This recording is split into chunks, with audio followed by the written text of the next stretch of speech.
So, hey, everybody, and welcome back to the IA podcast. So, for today's interview, I have a very special guest, my good friend David Zimmerman.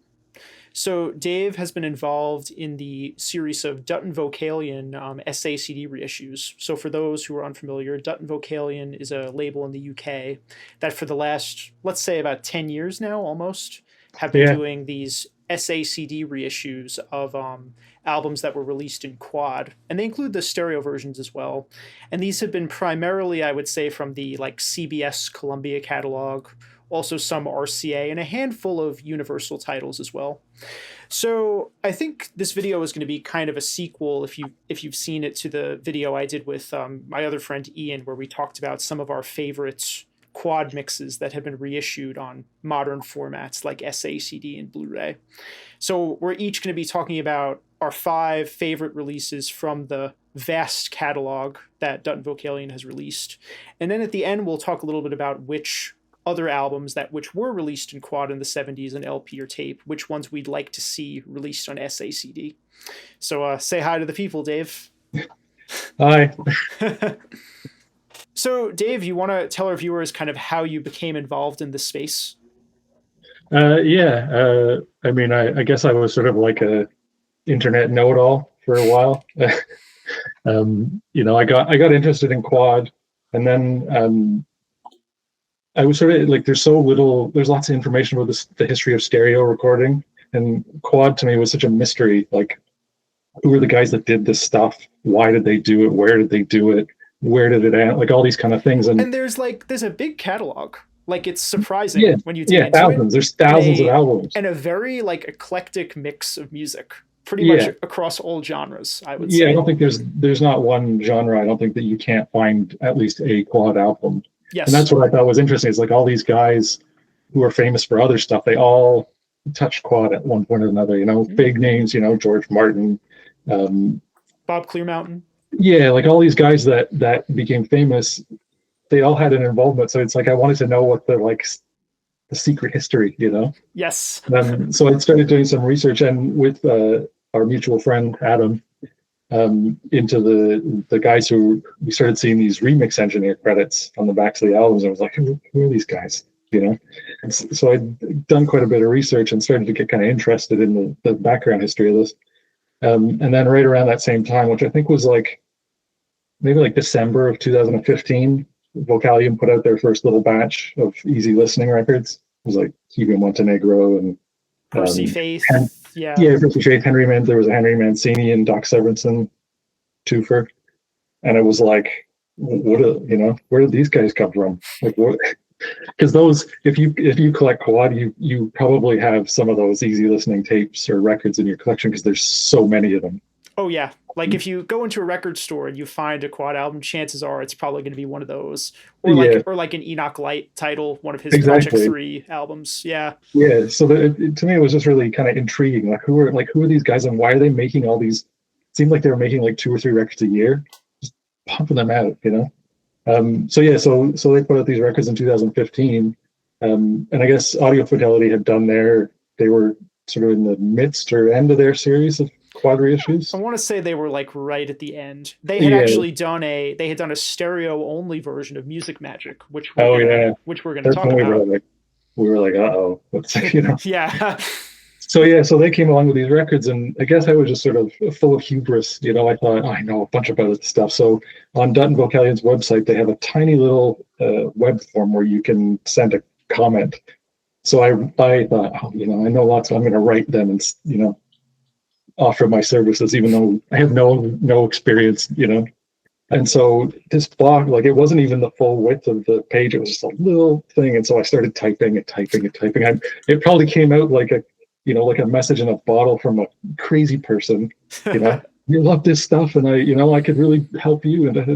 And I sent it off before Christmas, and then I went off for Christmas holidays. And in between Christmas and New Year of that year, I came back to Toronto, and there was an email from Mike Dutton saying, just thanking me for my message and saying that they probably were going to do more. And like, I don't know what possessed me, but I was like, I could write liner notes. If you do any more stuff, I could write liner notes. And he didn't say okay, but a few months after that, he wrote me and he said, "Oh yeah, we've got Main Ingredient, Euphrates River, and Tower Power. Ain't Nothing Stopping Us Now, I think it's called." Yeah. Yeah, two records I'd never heard. That Main Ingredient record is great, by the It's way. fantastic. It's a really good one. Yeah. And I think that characterizes their whole campaign. You know, these albums that it's like, wow, these albums are better than you'd expect, and they deserve the kind of re-airing that they've got as a result of this. Yeah, and I think it's interesting to point out that if you're someone who's paid attention to this whole kind of multi-channel surround music thing over the last 20, 25 years, it's clear that the record labels understand the value of these quad mixes, because there have been attempts by other entities to reissue them to kind of do what Mike has been doing. I mean, if you go all the way back to the 90s, there was that series of the DTS discs, a lot of which were sourced from quad masters. In fact, there was one of the other Poco records, Crazy Eyes, that they did a DTS edition of. And then you go into when, Sony was doing their single layer SACDs, and you have some of them were sort of covertly taken from quad mixes. That's such a weird series because some of them like Headhunters and the OJs, Isley Brothers. Yeah, but then some of the classical ones are either remixes or they're quad mixes with the rear channels missing, like the Bernstein Hayden one, right? Yes. And then you have other ones like, Aerosmith Toys in the Attic, where they had a quad mix they could have used, but they ended up doing a ground up 5.1 remix. Yeah. And of course, we get, into like later in the 2010s, you have the Audio Fidelity series where they did something like 30 titles over the course of, 4 or 5 years, which are all out of print now. And lately, like Rhino has been really putting the pedal to the metal with their Quadio releases. I wouldn't be surprised, like, if in the next couple of years they release like everything they've got in the vault as far as quad stuff. Yeah, they're probably halfway there, I would imagine now. Well, I guess my first pick is going to be Poco's 7 and Cantamos, and I have the analog SQ encoded records here as well. Of course. Nice. Yeah. So my thoughts on this are that I think if you're kind of a fan of like early to mid-period Eagles, like when they were kind of more of a country kind of band versus the later kind of AOR stuff like Hotel California, I think this is right up your alley. Funny enough, there were 2 members of this band who went on to join the Eagles, which were Randy Meisner and Timothy B. Schmidt. And on these 2 records, Timothy B. Schmidt is kind of in like the Glenn Frey sort of frontman role. He sings a lot of the songs. And the quad mixes of these records are just incredible. I mean, the general layout is pretty consistent. It's kind of like the drums and bass are in front of you in stereo, lead vocals, solos, typically in front. And then in the back speakers, you've got all these like various acoustic instruments like banjo or interlocking rhythm guitars. And of course, the like massive harmony vocals. So often it's kind of like there are the 3 different singers spread out around you, one in front and the other 2 in the back channels. So I think these albums are kind of, I don't know if I'd call them cult classics, but they're relatively unknown. I don't know if they sold that well when they came out in the 70s. One of the things you pointed out in the liner notes was that after the second record, Cantamos, came out, they left Columbia and they went to ABC, and they did a record there called Legend, which was kind of like their first like hit record. So I get the sense, and you write this in the liner notes, that they were kind of annoyed with the lack of promotion they were getting from Epic and Columbia. I was really surprised at how good these albums were. They were ones like, if you collect quad LPs, I think you see them in the cutout bins a lot, or I did anyway. Like they seem very easy to find, like REO Speedwagon. There's a bunch that seem to be disproportionately pressed, That first the first record that came out in quad from this band, it's called Deliverin', is a live album, is like one of the ones you'll definitely see. Yeah. It's one of those early gold bordered titles. I guess they just picked that album because it was the one that was out at the time that they started doing quad. But for me, I don't like that album really. But those 2 albums, I love those albums. They deserve a better fate, I think. And like doing the research for the liner notes, I think if I was in Poco, I'd be as annoyed as they were, because I think they're putting out music that's as good as like the Eagles in that period were doing On the Border and one of these nights. and they're selling millions. And these guys, like those two albums, I don't think they went, like they're definitely not above 50 in the Hot 100. So those guys must have been thinking like, where are we going wrong? You know, to me, it's a mystery that those albums are not big sellers. Anyway, if Mike could only get 2 of the Poco albums, these are the ones that you would want, because these are far and away, absolutely, in terms of the music and the quad mixing, these are the best ones, I would say. Yeah. I think he wants to, when that came out, he was really surprised about the reaction to that, because that got a really positive reaction, I think, online. And he wanted to do Crazy Eyes, but I think those albums were, at least at the time, they were locked up by some other label. Because, yeah, I think he would have been open to doing, there's a bunch of artists that he wanted to do more of, but he's always in competition with the other UK labels, CD reissue labels, to get stuff. Yeah, and like, just so it's clear, like for people who are viewing this, like it doesn't matter even if Mike is after like a different mix, you know, like if he wants the quad version, like the record labels think of the licenses as like per title. So exactly, it doesn't matter what disc it's on. So if like another label, like you've often mentioned, like there's this label called BGO in the UK that do like regular CD reissues. If they license a title like for a CD reissue, it means that Mike can't get the quad mix until their license lapses. Exactly. And there's a bunch of them. The BGO is a big one. Cherry Red, who has a whole bunch of subsidiary labels. They're BBR. I don't know if they're still around. I think for some of those labels, putting extra stuff on the disc represents a loss of profit for them. Like if they could sell just a CD for £15, like why put more things on the disc that they have to pay for? And that's another way that I think those, like these Vocalion discs, is such a good value, that you get the albums 3 times on one disc. And that's something that Mike has to pay royalties on, right? You get the quad version, you get this high-res stereo, and you get the CD stereo. And he masters all of those. Those are all separate masterings. I want to jump into your first pick, which is Johnnie Taylor's Eargasm and Rated Extraordinaire. And I do have the SQ of Rated X. I don't have the one for Eargasm. This was a quite late in the game. Very end, yeah, so very see end. How small the quadraphonic is on it. yeah, but, it's more like quadraphonic. Yes. Getting into this, I'm gonna let you kind of take the lead on this one, because I'm not hugely like familiar with these records, but it's kind of like a mix of soul, a mix of disco, a little bit in there. But different kind of soul than like the Philadelphia International stuff, which we'll talk about later in the video. Yeah. But the notable thing for me about these is that the first record, Eargasm, was only released on a matrix encoded record.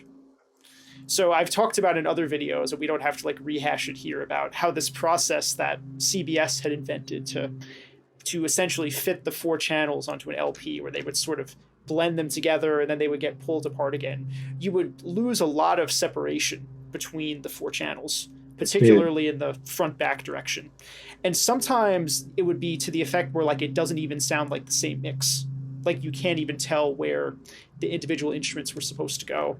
And this is certainly one of those records where when you listen to the discrete mix, it's like shocking how much separation there is, and the different parts in the back. Like there's a lot of like little bits of rhythm guitar and electric piano back there, and you would never notice that stuff on the SQ encoded record. It must have been really disheartening for those engineers to do that work and then listen to it decoded and have it sound like just mush, you know? Because I think with SQ, it's like the busier the mix is, the worse the result is.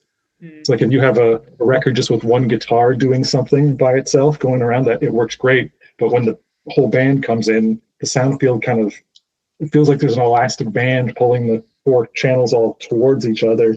And you can, like, once you notice it, I think you can't unnotice it. So when I hear decoded SQ, I can hear the sort of sound field collapsing and expanding and moving, and like things going back to front that shouldn't be. And that record's a perfect example. I think a lot of those sort of post 1975 onward mixes, the engineers were sick of trying to make them work for Matrix, so they just did what they wanted to do. And it's quite evident on a lot of the earlier SQ records, like Santana's Abraxas, where the engineers were very aware that they had to make the mixes like very separated to survive this process, so people would hear some kind of quad effect. Or even like another early mix, like Sly and the Family Stone's Greatest Hits, where there's just kind of a different instrument in each corner. Yeah, it's like four mono channels kind of And like that's an example where I almost feel like the only version they wanted you to hear was the decoded SQ, because when you hear the discrete version, like on the Audio Fidelity SACD, it almost sounds too separated. Absolutely. So it's, you know, like all this is to say, it's hard enough to do a surround mix where you kind of have to intuitively decide how much is too much in terms of separating the instruments. And this is a challenge that, you know, anyone doing 5.1 or Atmos today faces when especially mixing older records. But you add this extra layer of you don't know what the consumer is going to be hearing. I guess kind of the modern version of this today is tailoring the Atmos mixes for binaural. It's exactly the same kind of thing. And like with Atmos mixes, not using the center channel because it doesn't translate. I was going to say about those early CBS mixes, apparently in their New York studio, CBS had a switch or something that they could listen to the discrete 4-channel mix. They could also listen to the mix from 4-channel, encoded, decoded, played back to the speaker. So I think a lot of those early mixes, like Sly and the Family Stone, they were mixing matrix, encode, decode, and then doing the mix to tweak it so that it would sound okay decoded. I saw someone once say that if you listen to surround music, that you have a preference either for separation or for fidelity. And if your preference is for separation, you'll buy 8-track tapes. And if your preference is for fidelity, you'll buy records. And I'm definitely a separation guy. Like I'll listen to an 8-track tape over a decoded SQ because I feel like with decoded SQ, it's like I'm too aware of what's going on. So I'm trying to figure out, like, is that sound supposed to be there, or is it supposed to, I'm not listening to the music, I'm listening to the decoder sort of decode. Yeah. And fortunately, because of what people like Mike are doing, we don't have to choose anymore. You get the discrete separation and the good sounds. But I would say from my listening to these mixes, like you could mistake either of these albums for like a new mix that was done recently. Like there are no some of these quad mixes you hear like 70s gimmicks, like things spinning around, drums in one corner, but these are like, it's just very static. Every instrument has its place and they sound great. Yeah, that's one of the things that really struck me when we first started getting these discs, that if a lot of these mixes, especially the later ones, if it was a modern, like a 5.1 mix or an Atmos mix, people would be saying, these are the best, most accurate mixes ever done, and those two Johnnie Taylor ones, definitely. And I think that Eargasm especially is remarkable because the guy that did it, Larry Keys, didn't do the stereo mix, so he's in a studio, especially an analog studio, where you don't have plugins and stuff that can replicate the sound of other. You could not make stems in the 70s. Like that was not possible. Exactly. Yeah. So it's his ear, matching like the tonality and balance levels and all that stuff of the stereo mix, which was done somewhere else by somebody else, to make a quad mix that's so close in sound to the stereo mix that you'd never want for anything. Yes. And the crazy thing about him too, like, again, you could do a whole video about these guys, but Larry Keys, like he was Leonard Bernstein's like main man. So he's doing all the Leonard Bernstein classical stuff. And then at the same time, he's doing Johnnie Taylor. And I mean, there's probably 50 other records he's doing. Isley Brothers. Earth, Wind and Fire. Just like Santana. Like I don't think you'd find a stereo mix engineer with a wider resume, Well, kind of like you, when I was getting into collecting like SQ records, usually Columbia was good about giving the remix credits. So I kept seeing these names, like I'd buy like an Edgar Winter record, it'd be like Don Young, or I'd get like a Blood, Sweat and Tears record, it'd be Larry Keys. I'm like, who are these people? Yeah. And there's not that much written about them online. No, not at all. I was, saying this in the video that I did with Ian, but it's kind of like all the secrets of whatever went on in those Columbia studios and they were mixing these albums are kind of gone with those guys. Yeah, it's such a shame. I think like Larry Keys, I every now and then I'll go down a sort of Google rabbit hole looking for either a guy or a studio or like trying to find information. I did a lot of researching on Larry Keys, and he passed away, I think, in late 2000s, which is really frustrating because we were around. Someone could have reached out to him. Yeah, exactly. Yeah, and Don Young, because his name is so generic, I cannot find anything. Like he was at Columbia till the end of the 70s, and then he's just stops getting credit. So maybe he's retired. Well, I'm going to jump into my next pick, which is quite an eclectic album, but I think kind of a hidden gem in the catalog of titles that Mike has done, which is Return to Forever's Musicmagic, which is notably, I believe it was the last Columbia quadraphonic record. And you can see the logo doesn't get smaller than that. I mean, I can't imagine there were that many of these pressed. I would think like less than 10,000.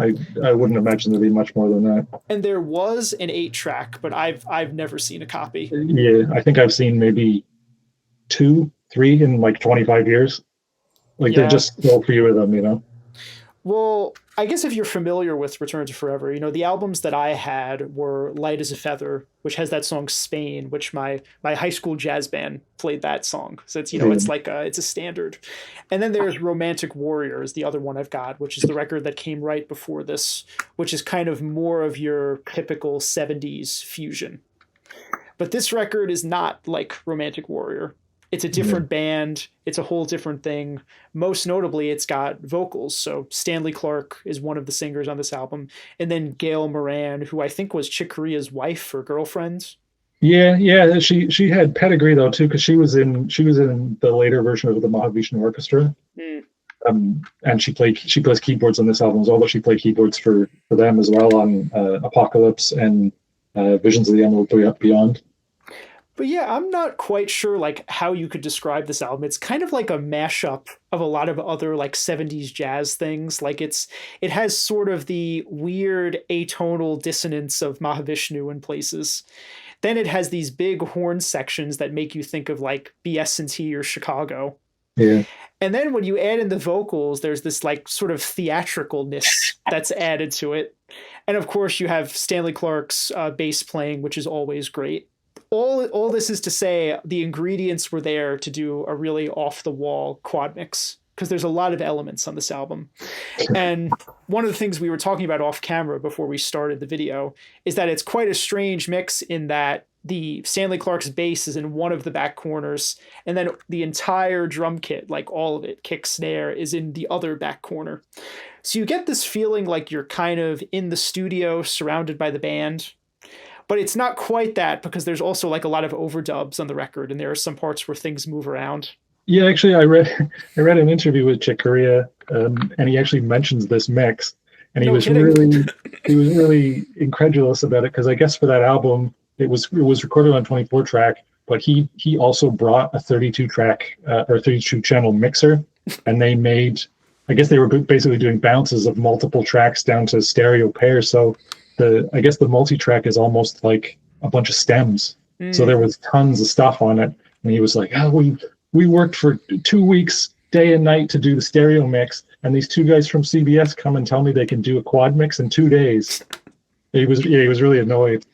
He said it was okay, but those two guys, as we were saying, were Dick Boggart and Warren Vincent, who again are kind of mysterious names like Larry Keys and Don Young. And towards the very end of the quad era, they went in and did a bunch of mixes, including this one, that all have like the same kind of soundstage with the drums and bass in the back.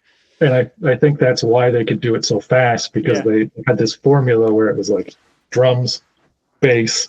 You know, they knew they didn't have to fiddle around trying to make aesthetic decisions. You know, they had this sort of formula to do these mixes.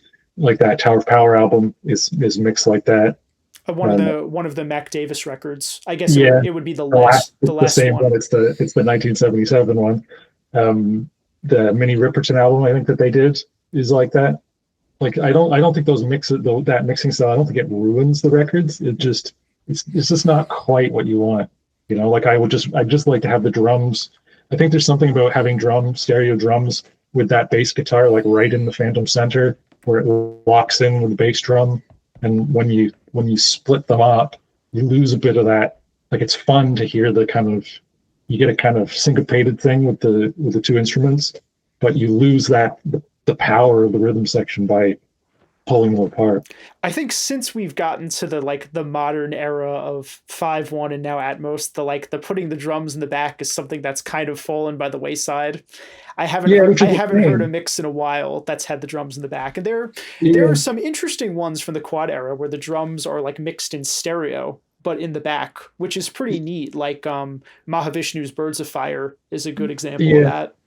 I think even some of those Jeff Beck albums have like, and those are Don Young mixes as well. He'll like on some tracks he'll have the drums in the front, some tracks he'll have the drums in the back, some tracks he'll have the drums in 4 channels. So you'll have the sort of snare and bass in the front, and then I guess it's the overhead mics for the cymbals are in the back, which it's sort of hard to conceive of, like if you're trying to picture the drum kit in your mind's eye, you can't really, because the cymbals should be up, not back. But as a surround effect, it's quite good. This is like the thing with surround, like you were saying, like how much is it like this is realistic, or like should you just do what sounds exciting? Yeah. And like for me, like as long as it sounds good, I'm like, because I think records aren't beholden to being representations of reality, you know? Like you wouldn't get any Beatles records if that was the case, you know, the later albums, because there's no rule that says they have to sound like a band playing in a room. I think that Return to Forever album is a perfect example. It's like absolutely, it's like they're just making this music that is like nonsense music, you know. Like let's make a 15-minute song with all these passages where we play together, and then let's have some horns and some people singing. And like, I mean, there is I guess you could say, as with any fusion, there is certainly like a progginess to this album.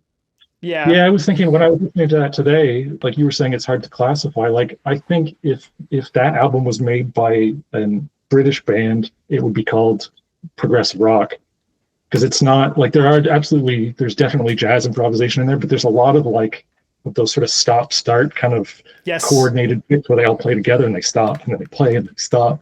Like to me, that's really in the vein of progressive rock.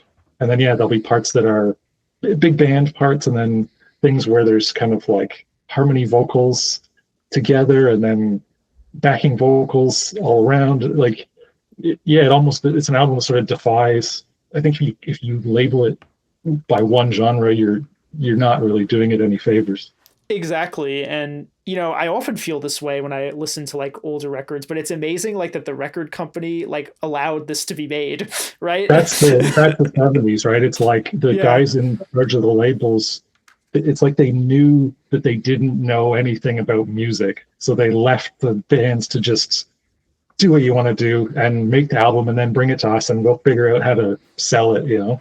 Because it's like if you'd given those guys, like, they must have given them tens or hundreds of thousands of dollars, because they're recording that album at Caribou Ranch, the studio of James William Garcia, the Chicago guy. Yeah, so like Elton John recorded there, Frank Zappa, so many people. Yeah. Yeah, so they must have just been, you know, dumping money into this thing. So like, imagine you've done all that, and then they're like, okay, here's our album, and that you listen to it, you'd be like, okay. Like, do we put a single, you know, like, is there a single on this album? I wonder. Like, that's a good question. But all that is to say, like, if you're looking for something that you haven't heard before, like a style, I would highly recommend this. And it's important to note also that all these albums we're talking about, I'm pretty sure, are still in print, right? You could still I think that's the other thing, like I was saying about Mike not playing the audiophile game, like a lot of those audiophile labels will sell those as limited editions so people get, you know, fear of missing out and they'll buy a disc that maybe they weren't going to buy it. And he's been so good about not limiting things, not putting numbers on them. And he there's lots of stuff that's been repressed multiple times. I think people take for granted that like you could just go to the Dutton-Vocalion website and buy that stuff today, even the stuff that was made 10 years ago. Because those audio fidelity discs, a lot of them sold out like within months, right? And who knows what it costs to get them now. You know, you go on eBay or Discogs. Yeah. So let's jump into your next pick, which is the Guess Who's number 10 and Road Food. And I, of course, have the CD4 records. Of course you do. Yes. That's another one, like you find those in cutout bins all the time. You know, they're the... Yeah, and I have the Q8 of Road Food. Complete with its original RCA sleeve. Nice. These records were pretty new to me when I got the quad versions. The Guess Who that I know is like American Woman, No Sugar Tonight, Share the Land, and I still really like those records. But these later albums, and there's also the Greatest Hits Volume 2, and what's that other record called? Rockin'. This is like I think some members in the band had changed. Obviously, Randy Bachman had left to do Bachman-Turner Overdrive. But these albums are it's more of like a singer-songwriter kind of thing. Like I would say by the time you get to Burton Cummings' solo album, which ironically was on CBS and it had a SQ edition, that's like where he's kind of gone like full Billy Joel on that record. Yeah. And these albums kind of hint at that, I would say. But I'll let you kind of take it away on these. Yeah, as Canada's foremost Guess Who expert. No, I'm not. I think so. The records before those records. So Randy Bachman left when it's kind of a crazy story. Like American Woman was a #1 hit for them in 1970, and he either quit or got fired from the band like in the middle of the 3-week run where it was at #1 in the charts. I think for him it was like, you've got to the pinnacle and now he was out. I read a story online, like I wonder if this is true, maybe it was on like Wikipedia or something, that apparently like the cassette tape for the first Bachman-Turner Overdrive, like he had submitted it to one of the record labels, and like there was some person in the office that had a big bin of these demo cassettes, and they were getting ready to just like throw them out, like they couldn't be bothered to listen to them. But apparently like the crate that was on top of a desk fell over and all the tapes spilled on the floor. And the guy picked up the one that happened to be the Bachman-Turner Overdrive one. And was like, what's this? Like, I'll listen to it. And then they call him and they're like, oh, Randy, like these songs are great. Like we want you to come on our label. So that's a true story. It's a true story. That was Mercury Records. They were trying to find, it was in the era where Rod Stewart was leaving to join Warner or Atlantic. So they were looking for more rock acts. So that his tape was up. They found his demo tape, but he sent that tape to loads of other labels, and nobody was interested in that kind of, I don't even know what you call that. It's like sludge rock sort of, like it's kind of different. It's heavier than the Guess Who stuff. So just to go back to the Guess Who, since Guess Who. So after Bachman left, they recruited Kurt Winter and Greg Lescue, who were two. I don't know how they managed to do this over and over, but they kept going. They're from Winnipeg. They kept going back to Winnipeg to find more replacement musicians. So those two guys were in a Winnipeg band, and so they joined, and that's when you get Share the Land, and then the album after that, So Long Band of Time, and then after that, their fortunes start to sort of decline, and they did what's after that? Rockins after that. Did okay. Like they weren't a top band. There's also that there's that live record in there. Paramount, which is fantastic. That really kept them going. There's one track on that in quad on the Greatest Hits 2, which is killer. Running Back to Saskatoon. It's a great song. But that live album kind of kept them going, kept their reputation up as a good live band.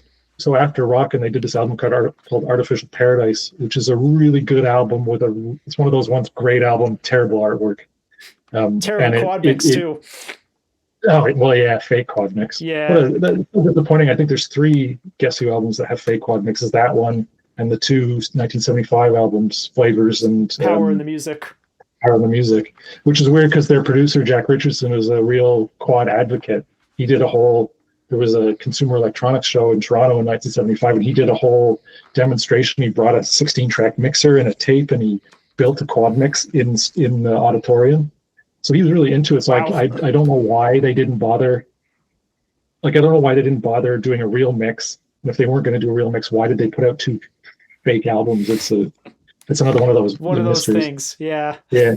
So anyway, Artificial Paradise, that album, the lead vocals are split between Burton Cummings and a couple of the other guys in the band. They're good singers, and that's why their background harmonies are so good, because all those guys, like, they could do a live gig and have 5 guys all singing at the same time. But that album stiffed, and Burton Cummings basically said to the rest of the band, I'm singing all the lead vocals from now on, and if I'm not, I'm leaving. And so the band apparently wasn't happy, but they had no choice. So those two albums, 13 and Road Food, like you're saying, like it's like the Burton Cummings experience. Yeah, I mean, when I listen to these records, like it feels like these guys have like they've been around the block and like they've seen it all. Like there is definitely kind of like a weariness to it, especially that second record. Like there's that first track, "Take It Off My Shoulders," which I think is one of the best songs on the album. And the other thing I would mention about these is that the quad mixes change quite a bit from the early records, like American Woman, up to these. American Woman and Share the Land were some of the earliest RCA records that were released in quad, only on tape in the States and on vinyl with one track missing in Japan, like we were talking about. But the quad mix of American Woman, like it is a great album, but I wouldn't say the quad mix is very good. It's those quad mixes they're weird, sort of like supposedly those records were a lot of them recorded on 16-track machines, but they don't sound like they don't have that kind of separation that you'd associate with a 16-track. There's a lot of parts where things like kind of spin around for no reason. Like some of it is cool, like, you know, No Sugar Tonight, the da da da da, it goes around. Like at least that's done like timed with the music. But like in the song American Woman, like the guitar is like sailing around the room. It's sort of stupid. Like I don't know if they had I don't know if they had a sort of auto panner that did that automatically, or if there was a guy, like an assistant engineer, that had to sit there with the little joystick going, like the keys, like 4 minutes of this, you know. Yeah, but by the time we get to these records, like they had kind of figured out the mixing thing. Like the mix of Road Food is not dissimilar to some of the CBS ones, where it's kind of like you have the main band in front, drums in front, and then the rears have things like, you know, the hand claps and backing vocals, some guitar parts. And it works really well, and it holds up even if you play it against any kind of modern 5-1 Atmos thing. I think that's another one of those, like, for me, that's one of those perfect mixes. Like, if you listen to, especially Road Food was done by Brian Christian, who was the Guess Who's engineer who mixed all of their stereo records. So it's a guy he has real intimate knowledge of how they should sound, you know. And I think those mixes, if you listen to the quad mix, you go back to the stereo mix and it feels lacking because they've had to smush all this stuff that was in 4 speakers into 2. And I think for me, that's the sort of, I know that's a hallmark for a perfect mix. If I go back to the stereo and I'm like, too cluttered, you know? Yeah. And it's funny, like on Club for the Wolfman, like if you just listen to the rears, you could hear exactly what the Wolfman Jack part is. Yeah. And that song was a real, like their commercial fortunes were really declining. And that song was like one of those accidental hits. They weren't expecting that to be a hit. The 2 guys in the band that wrote it, they wrote it it was like a secret insult to Burton Cummings. They were waiting for him to apparently show up to the studio, and they'd written this song. It was called "Clap for Napoleon," saying that he was sort of a tyrant, right? But I guess this was kind of the last gasp of commerciality from them. Like it just sort of delayed the inevitable. Like Burton Cummings ended up leaving, and he did that solo record, which did have a hit on it. That song, "Stand Tall." And I guess he made that record probably with like session guys, I would guess. Yeah, well, he did that record. I know we're going to talk about one of your favorites later, our Garfunkel Breakaway. Well, so the producer of that album, Richard Perry, who'd done loads of big stuff. He did all the Carly Simon albums and the Ringo Starr, the Ringo album from 1973. So he did Breakaway with Garfunkel, and then the following year he did that Burton Cummings album.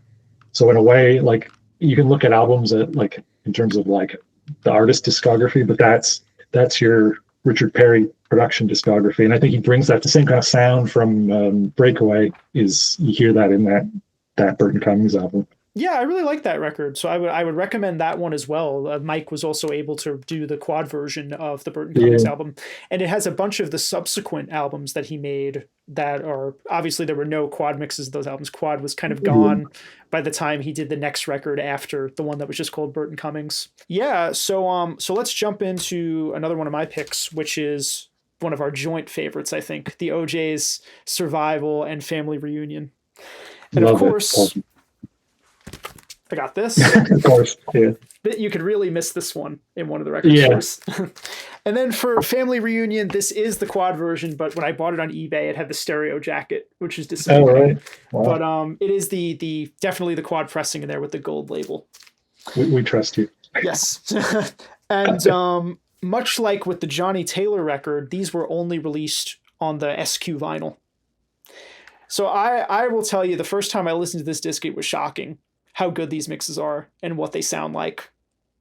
I mean, as far as the OJs go, the first record I had gotten from them that I heard was Ship Ahoy, because I have the old SACD edition, which is, I guess, that was probably their biggest record, you would say, maybe the one with Backstabbers. Yeah, those two records are their, like, they had a whole string of platinum albums, but yeah, those two I think those are their first two for Philadelphia International. But like one of the songs people would associate with them today is For the Love of Money, which is on Ship Ahoy.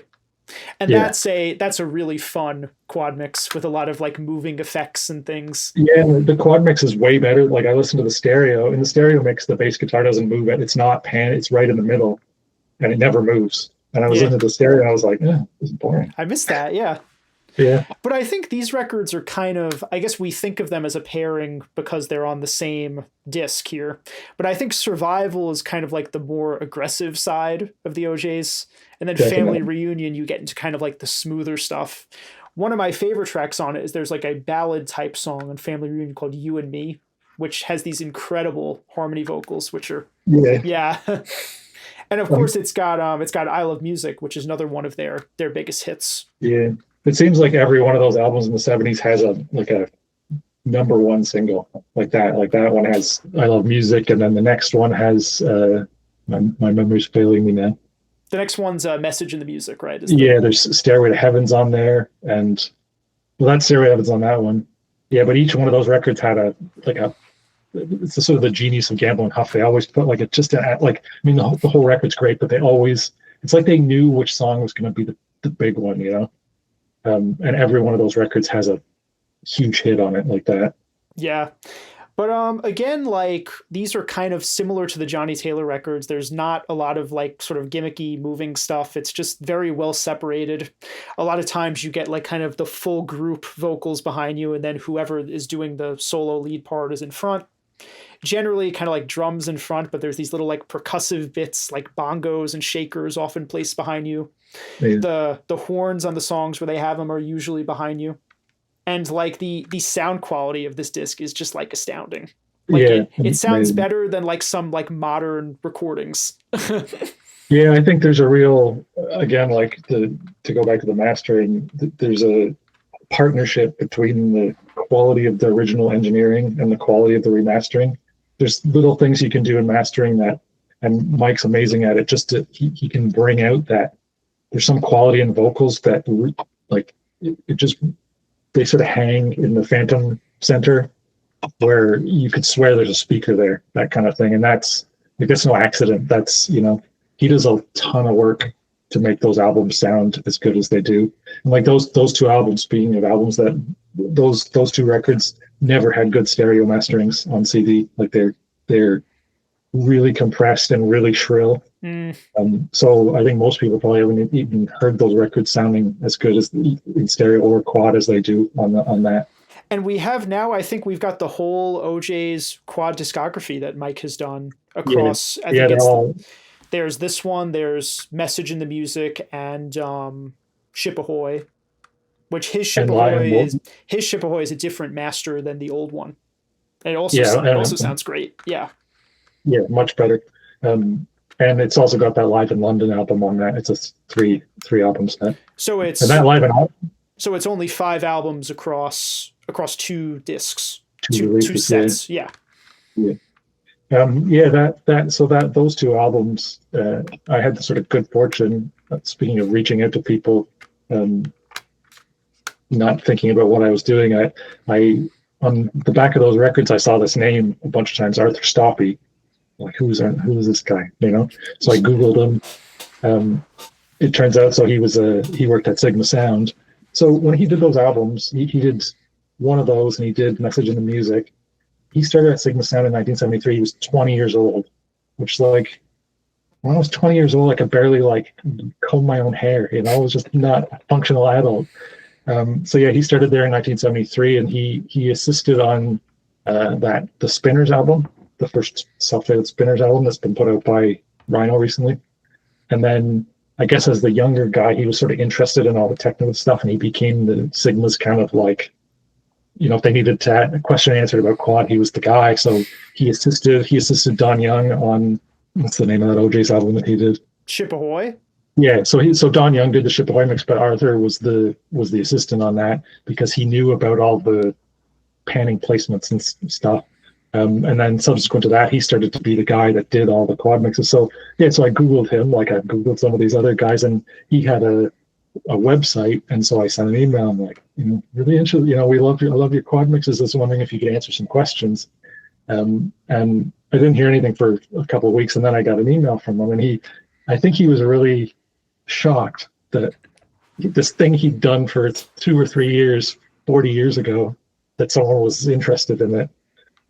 But he has like a photographic memory for all the details. You'd think he'd done it last year or something, but he did it in 1973, And I've asked him like the most specific kind of questions, including I think one that's sort of been revolutionary for our understanding of quad mixers, which is why they put things diagonally in 2 speakers, like they put something in the front left and the back right. And we used to sort of presume that was some kind of mistake, but he explained that with SQ recording that you can't have anything in the back, rear, center. And I think without that knowledge, like we would have fiddled around with mixes to stop them from being like that. Well, people had been saying for years, because the Ship Ahoy album was out on that Sony SACD that came out, I guess over 20 years ago now. 25 years ago. Yeah. And there are a lot of songs on it, like you said, where there's common information in like diagonal channels. Like the kick drum is in like the front left and back right channel. Yeah. Or some of the songs, there's like a baritone voice. Yeah, that really that's in, and you would think like, well, maybe when they transferred the tape, they just switched the channels wrong. And it's supposed to be like on one side in the center, because that's like a valid place you could put things. But as it turns out from your conversation with him, that was very much intentional what they were doing. Exactly, to try and put something in the, like if you do that, if you put the sound in 2 diagonally opposite speakers, you get a kind of phantom placement in the middle of the room. It's not perfect, but it kind of works. And there's no other way. I think on the Warner Brothers and RCA records that use CD4, which wasn't bound by the same rules, they achieved that by just putting the sound in all 4 speakers at once. Yeah, even on like we just talked about the Guess Who number 10, and a lot of those songs, Burton's voice is kind of omnipresent in all the speakers. Yeah, so he was explaining that, and he was telling me how the way they did that was that they routed the sounds to 2 joystick panners, and they would put an elastic band the joystick panner to one corner and the other joystick panner to the other. So they're really, I think they're living up to their name as engineers. They were figuring out, it's like we want to, again, about being sort of creative. It's like they wanted to have sound in the middle of the room, and now they were trying to engineer a way to make that happen. And that's how you get those diagonal pans. I don't think there's too many on those 2 albums, but some of the other PIR albums have them. The MFSB Loves the Message definitely has them. Yeah, Harold Melvin, Black and Blue is another example. Billy Paul's War of the Gods, which we'll talk about later in the video. But I would say if you're into that kind of thing, like 70s soul, any of these Philadelphia International releases, and Mike has done almost all of them. Yeah, the only one he hasn't done is that MFSB album, which I think has been locked up by Cherry Red for 15 years. The one with the Soul Train theme. Yeah, exactly. And that's why they had, like, it's a popular sort of evergreen catalog album. But yeah, that's the only one he hasn't done. I'm going to say one more thing about that OJ's album. And I just want to say was that Sigma was one of the first studios to have computerized mixing. And that's part of why those albums sound so faithful. And it was a kind of like a flying faders kind of thing. Yeah, but a very Stone Age version where on the 16-track tape, it could store automation information on the audio tape. I think it stored volume levels, but it didn't store EQs. So they had to write down all the EQ settings. But that automation information meant that when they do the stereo and then do the quad, that they had a really good basis for doing the quad mix without having to try and replicate it. They had that automation information. So yeah, for these records like Survival and Family Reunion, like the quad is basically like a perfect kind of like this with the stereo. Yeah, I was thinking that like it's like they've taken an accordion and gone. Whoop. It's kind of like the early version of like the Steven Wilson mixing style, right? Exactly. Like, Yeah. I think they're thinking about the mix. You know, they're not willy nilly with moving stuff around. Like they're really, especially for like Arthur was often doing remixes of albums that other guys had done, and they were very careful about honoring all those creative decisions were taken with real thought and care. So when they did the quad mix, they were honoring it, and that was like, it was important to them, you know.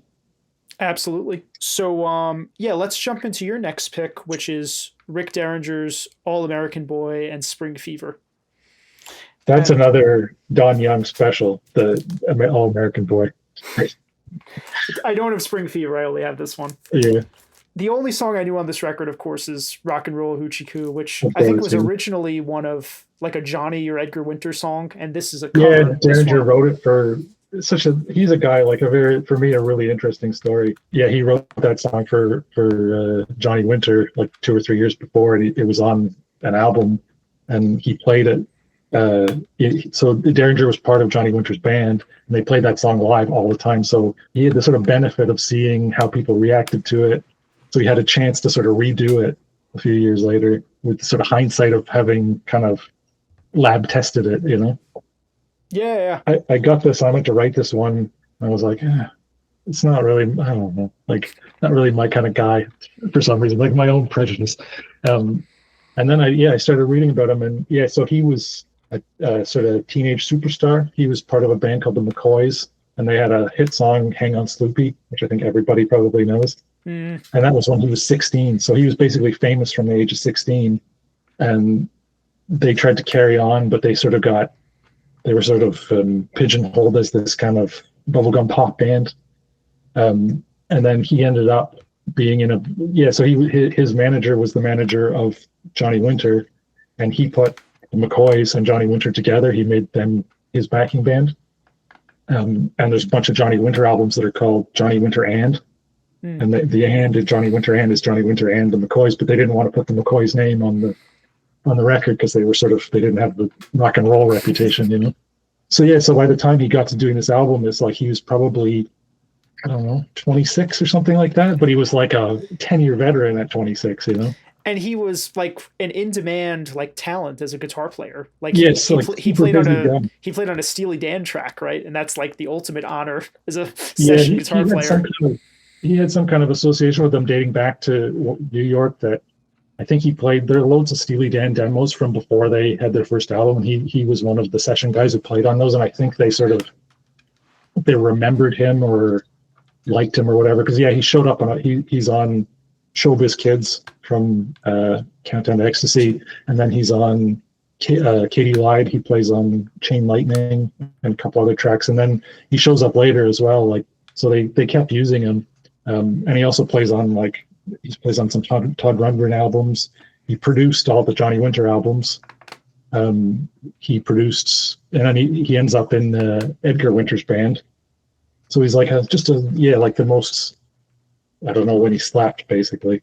Because in that period he's like doing his solo albums. He's producing the Edgar Winter albums. He's touring as part of the Edgar Winter group. There was a point where they had that imprint of Epic. It was called like Blue Sky or something that was almost exclusively for like Johnnie and Edgar Winter projects, something like that. Yeah. Yeah. So that's the label of their manager, Steve Paul, who there was an article in Rolling Stone. Johnnie Winter was like a sort of sensation. There was an article in Rolling Stone about this albino guy in Texas who was playing the blues. Who was Johnnie Winter. So Steve Paul went down to Texas and found him and was like, "You got to sign I'll get you a record deal." And so he signed him to Columbia, and then started Blue Sky off the back of that. So it's Edgar Winter, Johnnie Winter, Derringer, like all those guys, and that's Steve Paul's label. But as part of the Columbia group, they were right into Quad. Like I think they probably know artists, that little stable of artists did how many albums? Like a dozen in Quad? Well, there's from Edgar, they only come out at night, Jasmine Night Dreams, Saints and Sinners. There's that one that's like the Edgar Winter group with Rick Derringer. I mean, it would be a nice little box set to put it all together. Yeah. And then there's unreleased ones as well. There's Edgar Winter's White Trash, which is definitely exists but was never put out. Supposedly Roadwork. There's the unreleased Johnny Winter first album, Quad Mix. But yeah, for three guys, they did a lot of quad, you know. Oh yeah. Yeah, so I got this album and I was blown away. Like, not just like he's a great guitar player. I'm not telling anyone anything they don't already know, but like a great guitar player in terms of facility, but also that album is so varied in terms of the types of songs. Yeah. You know, like there's rock and roll, like there's real rock and rollers, but then there's kind of like some sort of R&B kind of things with that sort of sound like the Rascals or something like that. There's acoustic songs, there's instrumental bridges and stuff. I feel like there's like on one of the albums, there's like a country style track in there somewhere. Yeah. Like it's like he wanted to show people how versatile he was, you know? The mixes are, again, kind of like the Poco ones that Don Young did, like where it's kind of the drums in front and the rhythm guitars and backing vocals and things are often behind you. And it reveals that like the album was very well recorded. Because like you listen to the original like stereo version of this, if you go on Spotify and listen to it, like I don't know if it's a bad mastering or what, but it doesn't sound like particularly great. It's kind of boxy sounding. Yeah, I completely agree. The quad mix is like the audiophile version, if you will, where you can really hear how well they recorded it. I mean, it makes sense because like Bill Sismic was one of the recording engineers on this, and he went on to work with like the Eagles and Joe Walsh and all kinds of big acts. So it's no surprise that it was recorded so well. Yeah, that album, the stereo mix, I think is kind of like you can't argue with it because it made it a hit record. But true. Yeah, it almost feels like it was made for AM radio. Like it's not an audiophile delight, especially those like the masterings that have been done over the last 20 years or whatever. Just they don't help it, you know. Second Chicago album is like that too, kind of like AM radio sound. But in the case of that one, as we've heard from the various remixes that were done, like part of that is just the way it was recorded. Yeah. One of the things I love about the quad mix of All American Boy is that sometimes he'll put the lead guitar in the rear right speaker. Oh yeah, like the solo in Hoochie is in the back. So and one of the things I love as a listener is I'll sit here and listen to the mix, and if I hear something in the back that I like, I can just tilt my head like this, and it increases in volume a little bit, you know? So you can almost be, you can sort of be like a mixing engineer as you're listening. If there's an element that interests you, I'll be like, oh.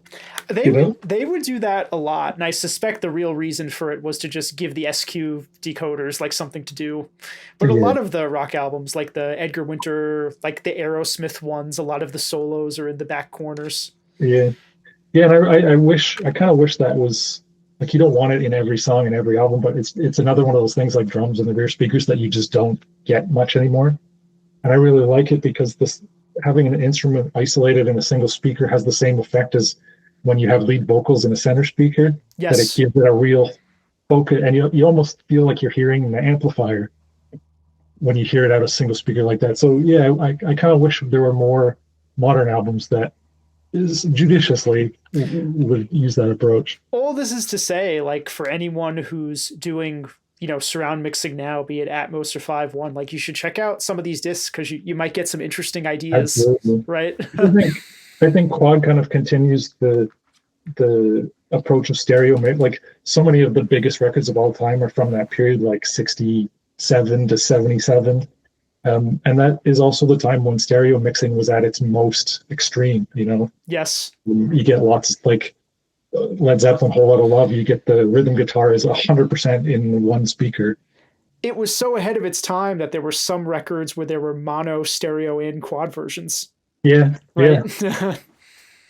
So yeah, I think like engineers these days can, like, there's nothing wrong with being bold, like that kind of thing. Like, you don't have to make everything middle of the road, you know, like you can do, like, that can be if you use those kind of things sparingly and in the right places, they can be so effective. But anyway, another one of my picks is, we hinted at it earlier, Art Garfunkel's Breakaway.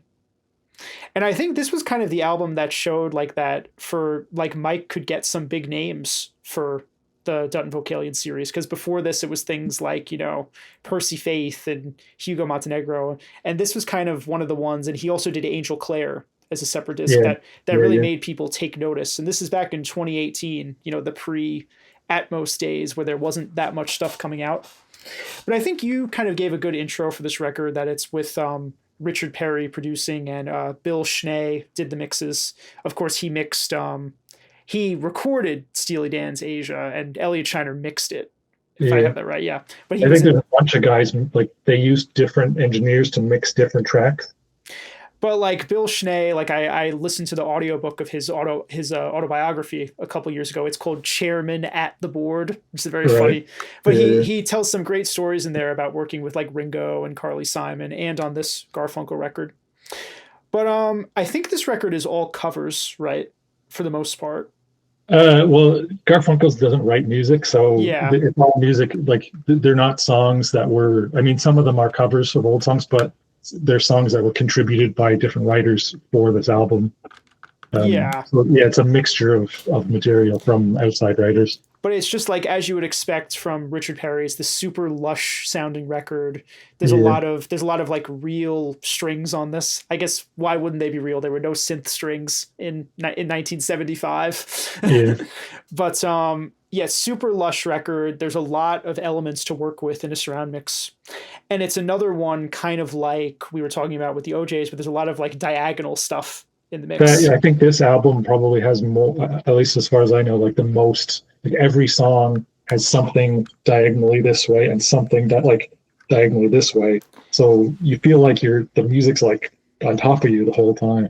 And interestingly enough, the next Paul Simon record that came out, I think after this, which was Still Crazy After All These Years, has the same kind of quad mix. So I don't think there was a mix credit on that, but I would suspect it may have been done by the same people who did this one.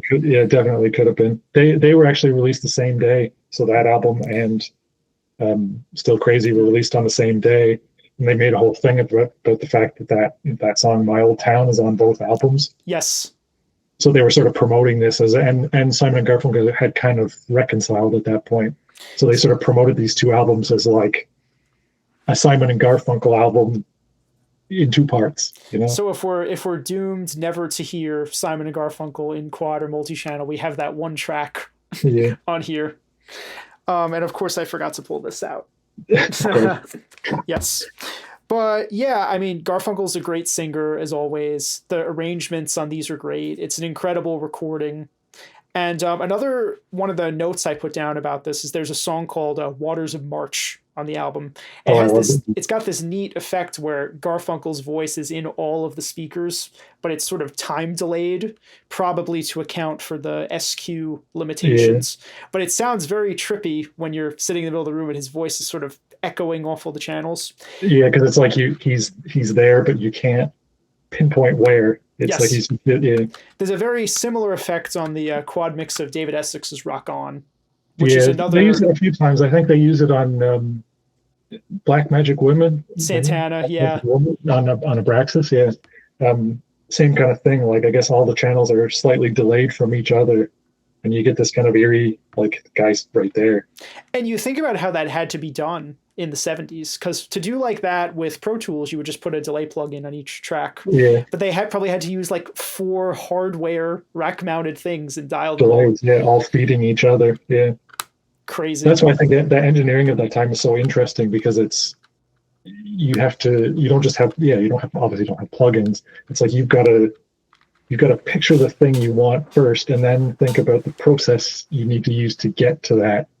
Like, okay, we want this voice in the middle of the room, and we can't put it in all 4 speakers simultaneously. So how do we achieve? I find that kind of thing, like the sort of problem-solving aspect of engineering, is really interesting, because there's no set way to do something, Yeah, it's fascinating. The one thing I wanted to say about that Breakaway album is just like it sounds like an expensive record.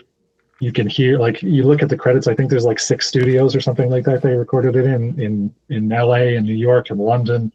And the guys they used on that album, like, I think David Crosby and Graham Nash, and they used guys from the rhythm section. They used the guys from the Wrecking Crew. Like, they spent a lot of, like, that's a big budget record.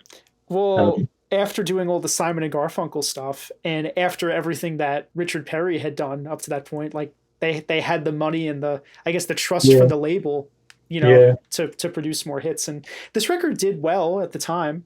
Yeah, I think it had like 4 adult contemporary hits, something like that, and one of them was a pop hit as well. Like, yeah, it did very well. But yeah, it sounds like an expensive record.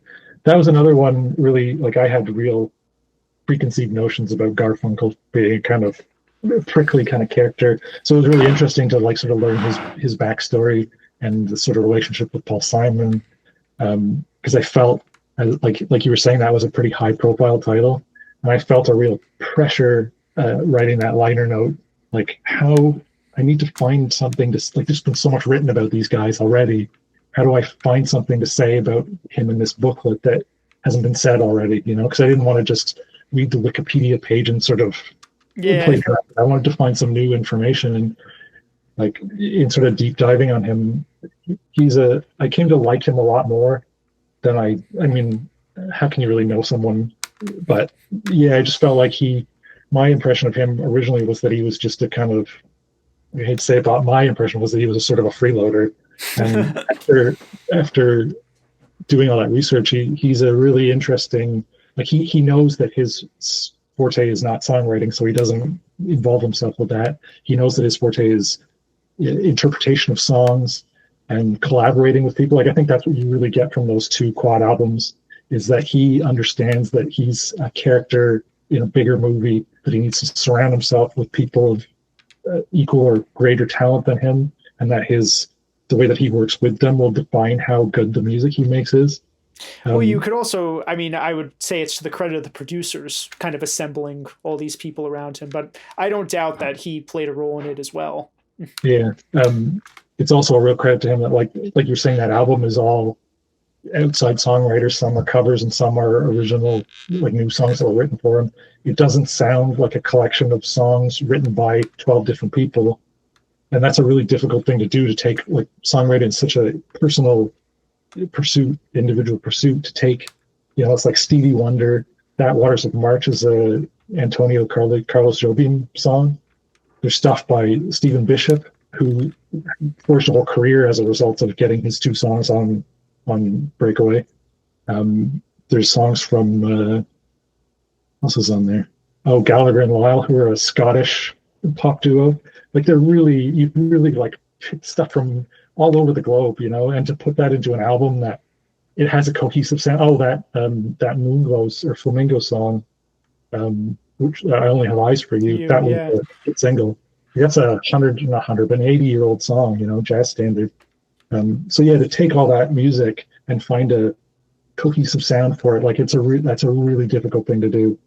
So let's jump into one of your other picks, which is Billy Paul's 360 Degrees and War of the Gods. Yeah. And I think you and I are in agreement that War of the Gods is the more interesting of these 2 records. Yeah, which is funny because 360 Degrees was his big hit album, which has Me and Mrs. Jones on it. And Jonathan's Show and Tell. Yeah, so it was the commercial hit, and then War of the Gods is the sort of artistic triumph. And I think these 2 albums really show the genius of Gamble and Huff. They understood, they weren't trying to make a quick buck. They were trying to make artists that had longevity, and that longevity comes from not repeating. Like, there's no Me and Mrs. Jones 2 on War of the Gods. Like, there's songs that are sort of in that arena. But he's not. Yeah, they weren't making cash-in singles. Like I Was Married, and that's the one I was just thinking. Like, that's the closest. Yeah, but he's not. Like, they're not. Like, I think it's more music for people who like Me and Mrs. Jones, but they're not repeating themselves to cash in. I saw back in the day when I was reading like the Quadraphonic Quad polls to just kind of read about what was out there. I saw a review of this record of War of the Gods where somebody was like, if you like your soul with like a dash of Pink Floyd, like, you should check this record out. And I was like, that's interesting. That's one of my favorite genres of music, which is, I think it's just retrospectively now called progressive soul, where it's R&B records that have longer structure and less, it's not 3-minute songs, and that's one of them. Temptations, All Directions, Pop Was a Rolling Pop Was Stone. Rolling Stone, yeah. And then like Stevie Wonder and Marvin Gaye were like, even though they were doing shorter songs, they were sort of showing that you could make albums, that the whole album was a statement in itself. They weren't just collections of radio singles. But yeah, I think War of the Gods is probably the most out there of all of them, which is like super duper. The first thing you hear on the record is like this crazy swirling keyboard, and it's one of the like most intricately done spinning things I've ever heard in a quad mix, because it starts, it goes corner corner, and then but it's in rhythm, right? I asked Arthur about that, Arthur Stalby. Like, I asked him if they had some kind of mechanical rotating panner, and he thinks that they did it by hand. He said he couldn't remember specifically, but can you like, those joysticks are just a little pan pot with a thing. There's some guy there going slower, and then he must have been, because if you look at it, and I posted a thing of this on the forum, I could add it to the video, because I have one of those Panasonic scope things, and if you look at it on the scope, it does move exactly in time with the music. It's like, it just shows you that like those guys, that again, like the level of talent with that kind of thing, to be like, I think doing a mix, there's a science to it, but there's also an art, and I think that's the art, is having that. It's the same kind of feel as a musician having perfect, like, good time, being on time. He's on time. That's integral to that mix, is getting those right on time with the beat. And then, I mean, we kind of like jumped over the first record. The 360 Degrees album was done, I think it was like between Larry Keys and one of the Sigma people. Yeah, that's part of the reason I picked this, because these two albums, 360 Degrees is the first PIR album, and it was done at CBS New York, because Sigma didn't have quad facilities yet. And then War of the Gods was the first PIR album done at Sigma. So I thought it was sort of interesting that they're the sort of first two, of both. And I think there's a kind of, you were talking about Steven Wilson, I think there's a parallel there between, so Joe Tarsia, who was the owner of Sigma, went to New York and mixed that album with Larry Keys supervising. And it reminded me of when Steven Wilson had that first Porcupine Tree album done by Elliot Shiner. Yeah. So it's like, it's such a chance thing that those were the two guys that got together. Like, what would happen if Steven Wilson hadn't had that good experience? Would he have done more 5.1 mixes? Sure. Or would they have, if he had, would they have been good? I'm not saying that Elliot Shiner made him good, but I think the experience is important.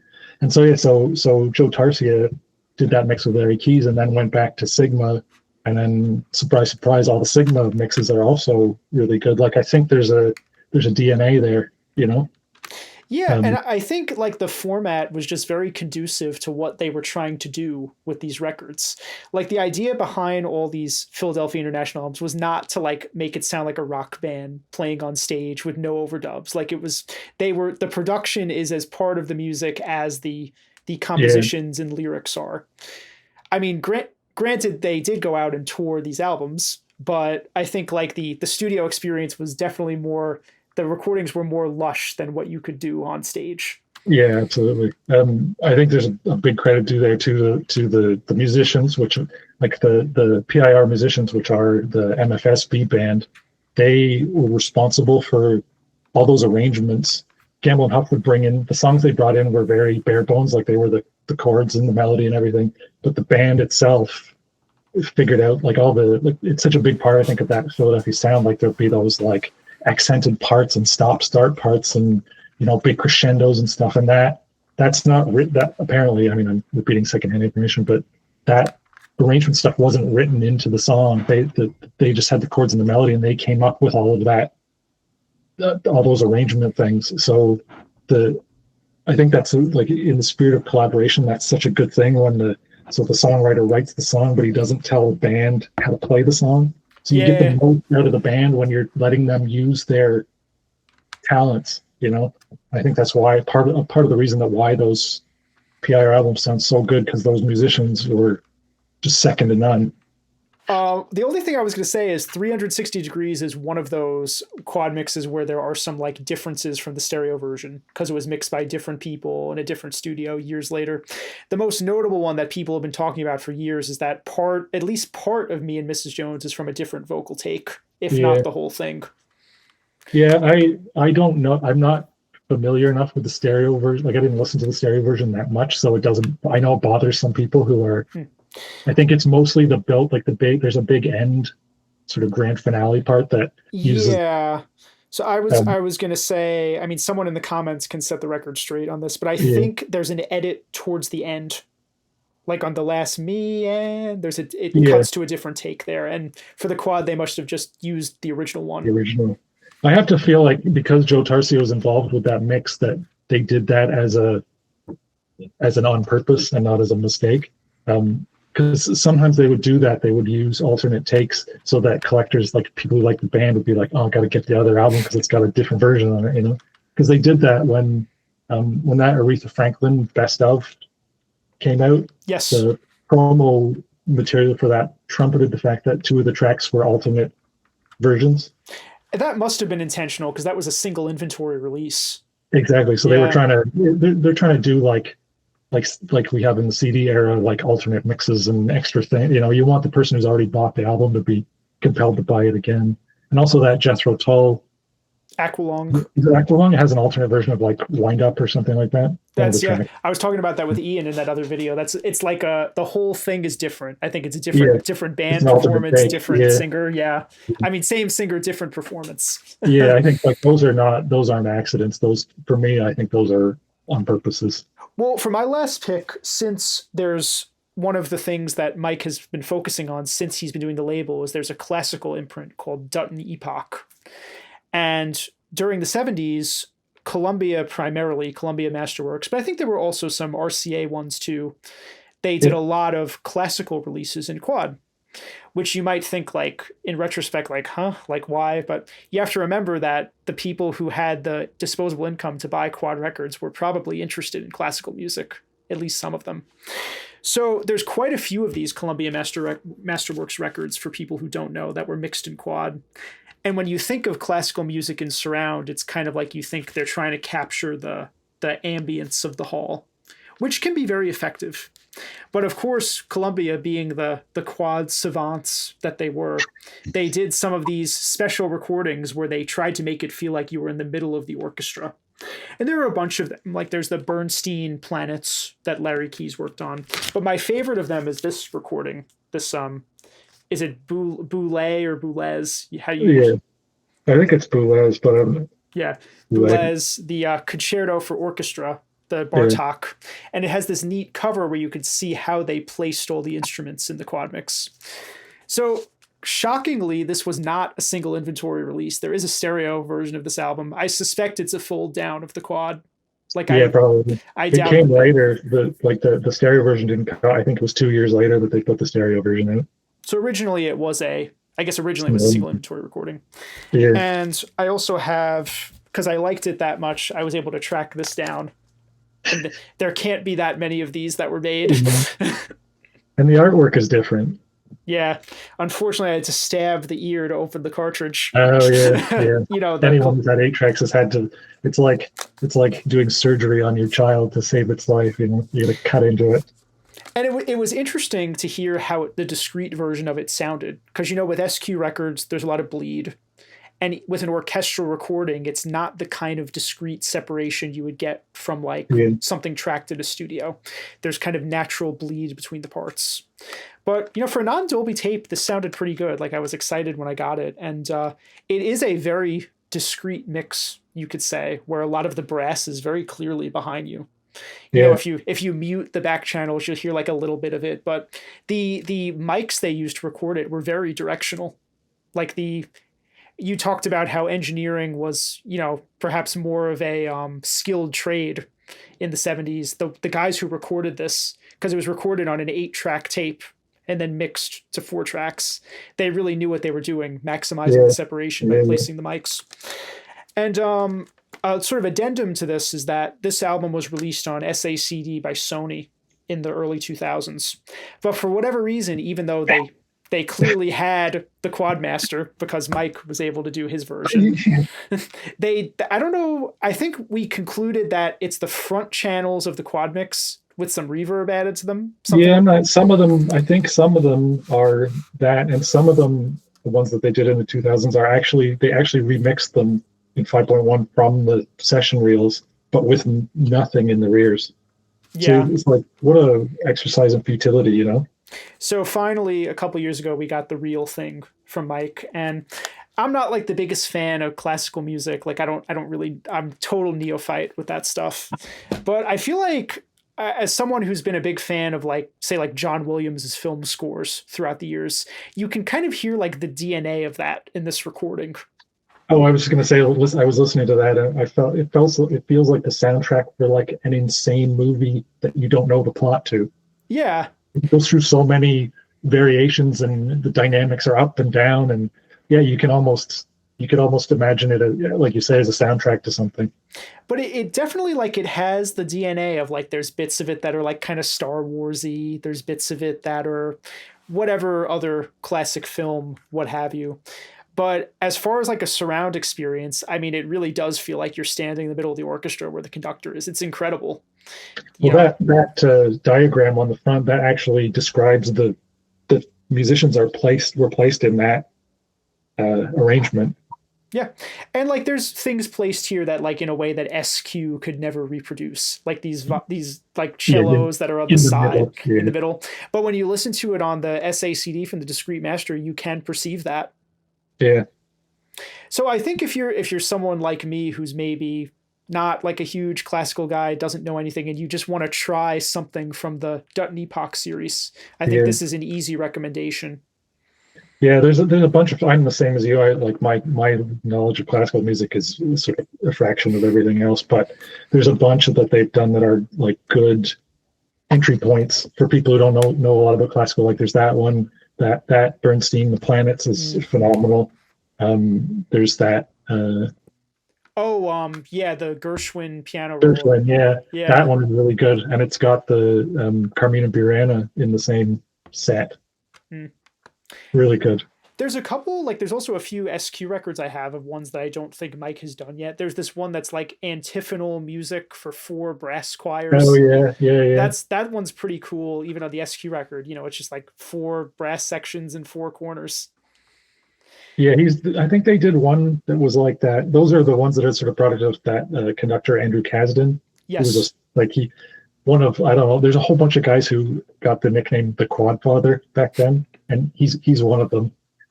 He was sort of in charge of Masterworks classical output, so he was conducting loads of stuff, and he was also overseeing the quad mixes of a lot of their classical music, even the stuff that he didn't participate in. And yeah, but as a conductor, he has some of his own albums, and I think that was one of them. And on the Masterworks imprint too, they did like cast albums. You know, like the soundtracks to like A Chorus Line and Annie were mixed in quad. Mike did he did the Chorus Line one a few years ago, and it's like they made it sound like you're like surrounded by the musicians in the show. It's a lot of fun. Yeah, they're all. And he did it, and it's a little night music. Yes, he's done a bunch of those cast albums. Yeah, I think it's really interesting. Like people think of classical music as a very conservative kind of medium or style, but the Columbia guys were really they really believed in quad, and they were really aggressive with how they were doing it, because the way they were recording and mixing quad was a very controversial subject, because prior to what they were doing, classical music, the idea was that you'd set up the orchestra and you'd record it with 2 microphones. You wanted to capture the sound of the orchestra, and it was seen sort of like as a cheat if you were putting microphones close to different musicians and then doing the mixing after the fact. But that's with quad, that's the only way to get a good discrete mix, is to close mic everything. Yeah, like you said, like don't expect it to sound like a rock and roll album like we're talking about, where there's like things clearly only in one speaker. There is some natural bleed because it's not like everybody's in an isolation booth, like it's all in the same room. But it does feel like you're in the middle of it. I think that like listening to some of those classical albums made me sort of wish that they had recorded a few rock and roll albums in the, like I guess those are like 2 can't cross the streams, they'll never meet, but I would have loved to have heard some of those Columbia bands of the 70s recorded in a big venue by their classical team, because you get like a lot of those mid 70s recordings are we didn't really talk about it too much, but that like Rick Derringer Spring Fever, very dry, small kind of sounding records, and Like it would have been cool. Or like another example is like the Blue Oyster Cult. Exactly. Like, that really like super boxy, thin drums. Yeah, it sounds like he's hitting cardboard boxes. Yeah. The drummer. Like it would have been neat to hear. Like they'd never do it, but take Blue Oyster Cult and put them in a cathedral and have the classical team record them. You know, like it would have been neat to hear a band in that, because it's a really huge sound, that classical sound. Well, they did do a couple of live albums. Like they weren't recorded by like the Masterworks people, but there's like Barbara Streisand at the Forum, or there's the Mahavishnu one, which is really cool. Yeah, that's a great album. And they mix those too, like you're in the middle of the action, you know, with instruments behind you. So the Columbia people, I feel like whenever you're buying you're in the record store and you see a Columbia SQ album, like you know that they did their best to make it like a fun experience. Yeah, I was going to say even the classical records, there are very, very few Masterworks classical records that aren't discrete. Like almost, I'd say like 90% of them are discrete. They weren't into ambient. Only some of the really early ones, I think, were ambient, but most of them are fully immersive. Yeah, just to kind of reiterate, like I was saying before, it's a good entry point if you're interested in surround and you want to try some classical. Now, I don't know if you want to show the gatefold of that album in the back cover, but the thing I was going to say, the thing I love about this album, and I wish they had done this more, is they give you like a full explanation of how the album was recorded. Like each of those bands represents a track on the multi-track, and then how many instruments were on that track and how many microphones they used, and then how those sounds were mixed down to the speakers. And then that diagram on the back that shows so you can sit there and look at that and be like, oh, okay, these are violins. Like great for a beginner, right? You can put a name to the sound. And I wish there were more. I feel like classical quad could have done more of that kind of thing, like make it a sort of like what we call now an interactive experience. There's a picture of the session there too. Yeah, you can see, and they've put big baffles up to try and isolate the sound of the various sections. So I wish they had done that. It was recorded probably on like 1-inch 8-track tape and then mixed to 1/2-inch 4-track. Exactly, yeah. And again, it just shows you how talented their engineers were, that they got the balances right. I think there's like 25 microphones or something. So 25 microphones onto 8 tracks of tape. You had to get all those balances right before you recorded. And yeah, just an amazing achievement, I think, to record that kind of thing. I mean, you could tell they were strategic about picking like sounds, you know, like they have like trombone, French horn, and tuba are all on one track. But some of these other ones, I wonder, like putting timpani and harp on the same track. Yeah. It's probably because they're never playing at the same time. Yeah, that's probably true, yeah. So let's jump into your last pick, which is one of my favorites too, Earth, Wind, and Fire, That's the Way of the World, and Spirit. And I've got, I have the SQ vinyl of Spirit, which is another like very late in the game Columbia release. Yeah. Really tough to find. Those are so tough to find. The 8-track of this is another one I've never seen. Yeah, exactly. That's another one of those like 2 or 3 copies. So I think this is like, That's the Way of the World was kind of the album that set the band into the stratosphere, you could say. The previous albums did well. Open Your Eyes and Open Our Eyes, and what's the other one called? Head to the Sky. Yeah. Those are like, it's good, 70s like R&B. But on this record you have like Shining Star and of course the title track. Yeah.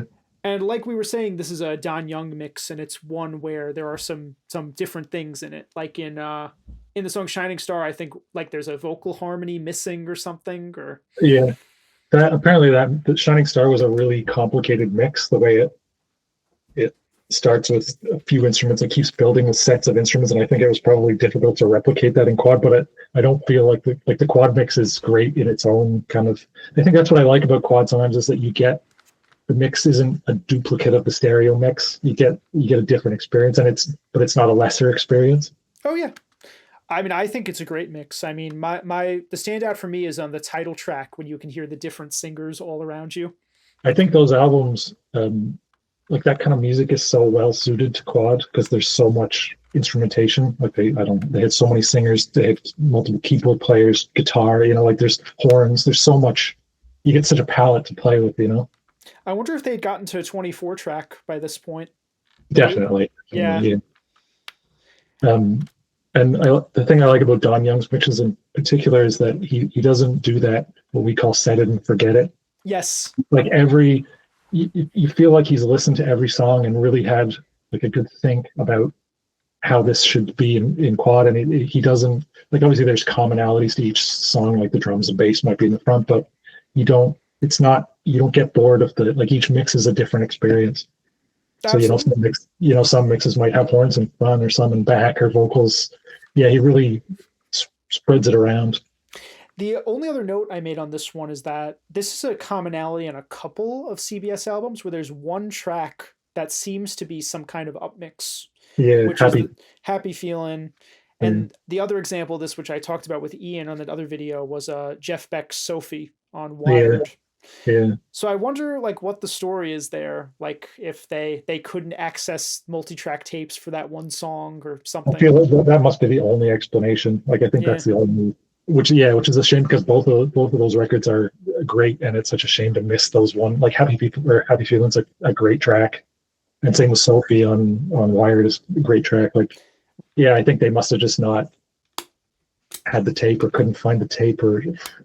So that's one of those things he'd love to know the answer, right? Yeah. So that's one little sort of fly in the ointment with this album. But otherwise, it's a great mix. But I think for me, Spirit is the better of the two. Though it's a toss-up. You're wrong. No. Spirit was a Larry Keys mix. So it was the two sort of aficionados. Yeah, that's their two guys. I was sort of surprised, like, that both of those albums, I think, the stereo versions were engineered by George Massenburg, who he's a surround guy. Yeah. I don't think he has any quad credits. I'd love to know if he did any quad mixing, but you'd think that it's sort of surprising that they didn't turn to him to do a quad mix. And when they did the live album for 5-1 years later, Gratitude, which I assume he also engineered, that was a Paul Klingberg mix. Like, I would have thought for sure they would have had him do the 5-1 mix of that album. But yeah, it's not sometimes surprising you see guys who are involved with the stereo version who you would think would do the quad mix and they don't. And I think maybe with Columbia that I know that they wanted the artist to do the stereo and quad together, but I think maybe sometimes with SQ they wanted to make sure they gave it to their guys who knew how to do the SQ mixing. I think I definitely get the sense they were trying to avoid them being done in outside studios. Yeah. Because the mixes that were done in outside studios are usually kind of strange, like the Burton Cummings album. Yeah, and also we didn't really talk about it, but that Rated Extraordinaire Johnnie Taylor album, that was done at ABC, surprisingly, ABC Studios. Oh, really? Yeah, I can't find it now. I saw a picture of the tape box. It doesn't have a name on it. Because I listened to that album and it felt like your typical Columbia kind of mix. Yeah, except there's some problem. I think there's reverb. This is getting really nerdy, but I think there's reverb in the rears from stuff in the front, or vice versa. Oh, that's unusual. Yeah. Yeah, that's a telltale. That was one of the rules. You can't have the instrument. The reverb has to be in the same channel as the instrument making the sound. But yeah, it was done in ABC Studios, which is a real surprise because ABC didn't do any quad for themselves after 75, maybe. So to do that album in 77. That is odd. Yeah. This is another one of those albums, like, granted that there was an 8-track version of it, but it's one of those ones where the difference between the discrete master and the SQ version is shocking. There are a couple of songs, like there's this song called Saturday Night, where the rear speakers are literally just the horns, and when there's no horns, there's nothing in the rear speakers. Yeah. So it reveals that when you're listening to the SQ record, like, half of what you're hearing in the rears is just bleed. Yeah. Yeah, those kind of records, like I was saying, I think the engineers got sick of trying to make them sound good in SQ, so they were like, we're just going to make good mixes and screw the matrix, you know? Yeah. And yeah, thank goodness for us, that they made discrete tapes and that saved them. So yeah, we can actually hear how good they are. Because I think, like, people always talk about how bad quad was, and for me, I think the thing that was bad about quad was that they didn't think about the delivery system properly. The actual engineering and recording is fantastic, and that's what these discs have showed us. That the mistake was being small-minded in that they were so set on the idea that quad had to be on the same vinyl disc that had stereo on it, because they've been able to do that from mono to stereo. They should have been would be like if you came out with high definition TV and decided that it had to go on DVD. But we don't want to invent Blu-ray, right? Yeah. It's compromised as a result. So they doomed themselves because people were buying all these records and they didn't really sound much better, you know? The reel-to-reel tapes do sound good, even by today's standards. Yeah, good, but like not great considering. So a reel-to-reel tape, not as good as a master, but yeah, a reel-to-reel tape in 1975, a quad one, I think they were like $15-16, which is the equivalent of like $100 now. Crazy, yeah. You know, so you're not selling enough copies of those. But it's interesting. Like I have a handful of them. Like they're very hard to find now and they're expensive. Yeah. But I have a couple of like those Enoch Light albums that were released on reel, and it's amazing to think when you play it now, you think this is exactly how people would have heard it, 50 something years ago. Yeah, those are great. Like I think we could do a whole video just of easy listening records because I think when Vocalion first started putting those out, people really scoffed at them. Like, yeah, I think because of the target audience of the stuff is the sort of boomer generation, and that music was like their parents' music that they hated, so they're not. But I think some of it's really cheesy, but some of it is great. Like some of those Henry Mancini albums are fantastic, and some of the Hugo Montenegro albums are fantastic, and those Enoch Light albums, like they're silly, but they're fun, Some of them are silly, but we're going on a tangent here about Project 3. Yes. But there are a couple where they do like very faithful versions of like big band. Those are really good. Those are fantastic. So I think Mike has done one of them so far. Yeah. Like big band hits of the 30s, big band hits of the 20s. There's a lot of them. And there's a Mancini one that I don't think he's done yet, where it's like Mancini doing John Philip Sousa tracks. No, he did that one. Oh, he did it? Yeah, the most recent, which is a 3-disc one, it has 2-disc one, it has 4 albums. It's got Theme from Z and Other Film Music, the 2 greatest hits albums, and the Mancini Salute Sousa. That's another one that nobody talks about, but it's a fantastic. Well, we're talking about it now. So. Yeah, that's true. But yeah, those Mancini greatest hits albums, that's music. It's weird to hear music from the non-quad era in quad. Quad, yeah. Those Mancini greatest hits albums are from 1962 and 1964. So to hear like Pink Panther, Peter Gunn, all that stuff, and it's in like I don't know how many tracks they recorded on, but it's surroundy. It's just like funny to hear that stuff in like hi-fi quality, because you think about like I have my dad, like another one of his hobbies was he collected like Victrola machines. We have a couple of them. So I have like a shellac 78 of In the Mood. And that's the version like, and then you listen to like this super hi-fi version recorded in the 70s in surround. Super, super cool. So that's another one that I hope that Mike does eventually, the big band hits of the 30s. But going back to Earth, Wind and Fire, which we've gone way off from. Yeah. I mean, both of these are huge records, probably some of the biggest ones that Mike has done so far from the Columbia catalog, and the quad mixes are both fantastic. Yeah, though different in their own ways. So I think like this is a no-brainer. Like this would be, if you're just finding out about Vocalion, this would be one of the first ones I would recommend. Yeah. Granted, if the music is up your alley. Yeah, I think unless you have some kind of aversion to R&B at all, and that like to me that's the most. It has the most. Wide appeal of R&B. It's a disco and rock and roll and pop and all kinds of harmony and stuff. Like, you can't really go wrong. It's just too bad that September wasn't on one of these albums. I think really completed it. Yeah. What's interesting especially about Spirit, so there was a guy who was in that band called Charles Stepney, who was an arranger, and he died during the production of Spirit. So that album is kind of a down tempo kind of record. It's a little more subdued. And you think about it, at the time they were making that record, like they might have thought like maybe this is the end, like, so they didn't know, like the next year that is the All in All album, which was like probably the biggest album. And then September, which I think it's from the Greatest Hits album. Like they didn't know that. I think it's a non-album single. Yeah. Yeah. So they did a couple of tracks for their Greatest Hits album. It was that one. And I think they did Got to Get You in My Life from that horrible Beatles movie that has the Bee Gees in it.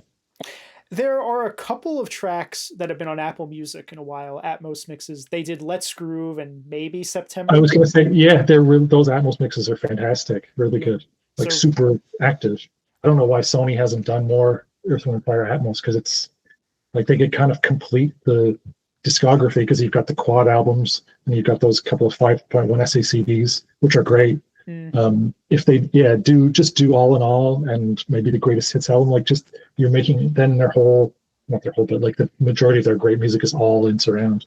Yeah, I was doing an article earlier this year, like the 10 albums like I want to be mixed in Atmos, and I all in all was like one that almost made the cut. So if I do a volume 2, I'll definitely going to put that on there.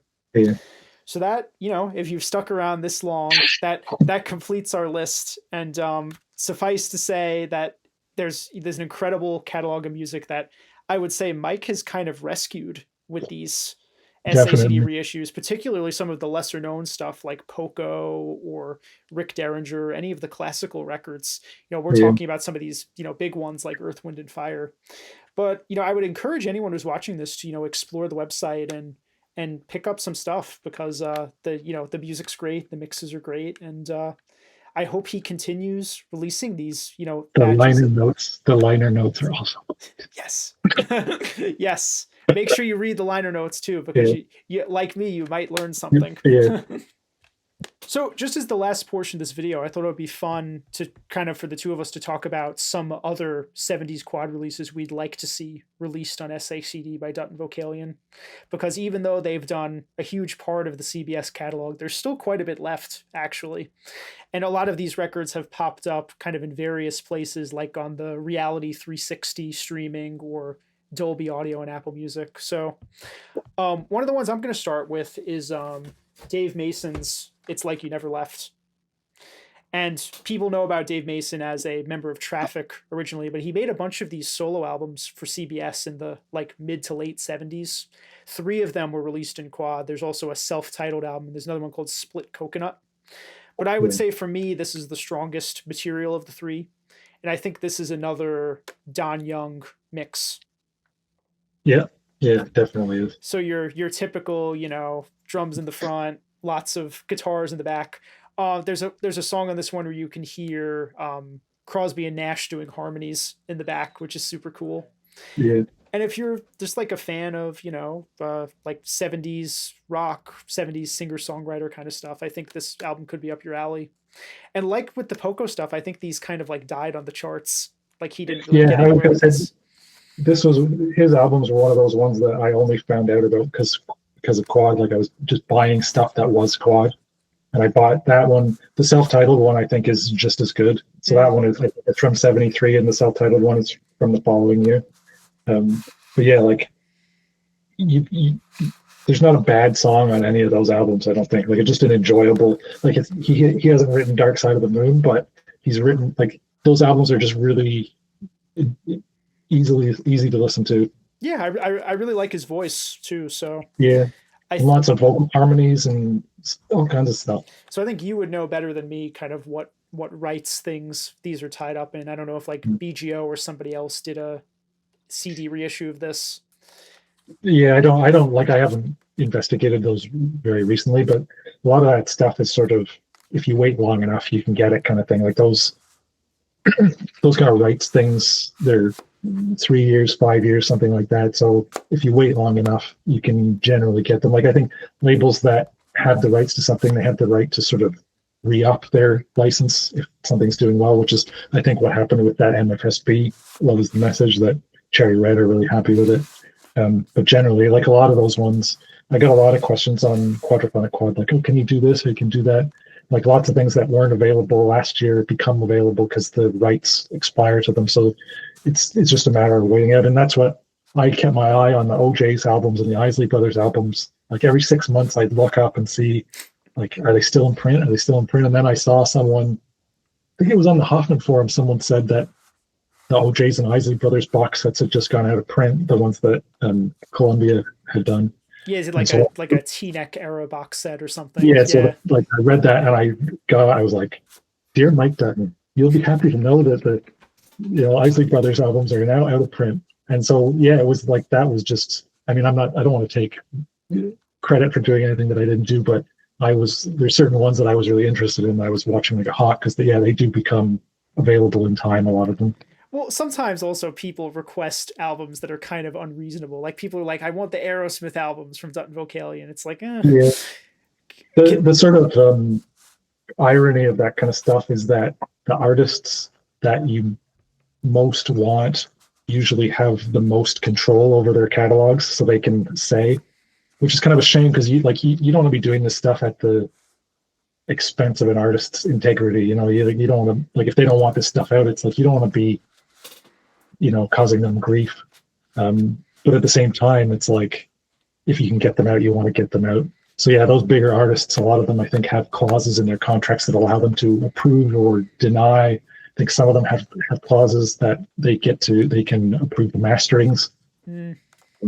So some of those bigger artists, it's just like you can't get them because it's sort of ironic that the reason you can't get them is because they have the say in the.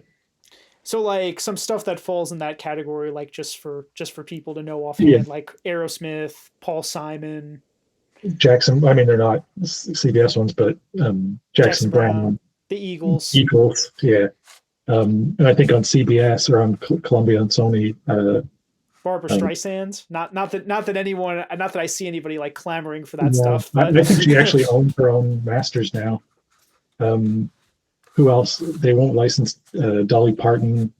How about like Miles Davis? Like if they wanted to, I guess they already did Bitches Brew as a Japanese. Yeah, I think some of those artists, they see them as like crown jewels in their repertoire, so they want to put them out under their own name. So yeah, some of those bigger ones, Billy Joel, I think maybe they licensed those to MoFi. But they just did Piano Man as a Japanese, so they'll probably do. That's their own label, right? Like they gave Street Life Serenade to Audio Fidelity. Oh, that's right. But maybe that's because it's like his least popular album. Yeah. Though it's still pretty good. I like that record too. Yeah. But yeah, there's the sort of crown jewels of their catalog. They won't Elvis Presley. They won't license out. Well, if you want to go into one of yours. Yeah, one of the ones I mentioned this to Mike a couple of times is a multi-disc set of the remaining Blood, Sweat, and Tears quad mixes, because there's actually sort of turns out a bunch. There's the about half of Child is Father to the Man that was never released. There's an alternate mix of the second album that is way better than the one that was actually released. That's another one of those weird things. I'd love to ask somebody what happened there. Yeah, I think they must have done, because the one that was released was done in San Francisco.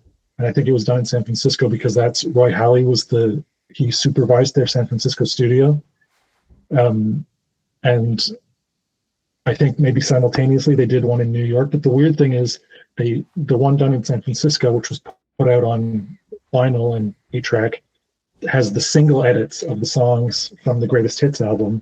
The unreleased mix has the full length versions of the songs, like Spinning Wheel, the whole thing with the kazoos at the end. So if you get the Audio Fidelity version of the second album, you're getting the one with the single edits, which is the same as what was on the SQ record. Exactly. So yeah, there's this alternate mix, and it's a more discrete mix as well. The things are more separated.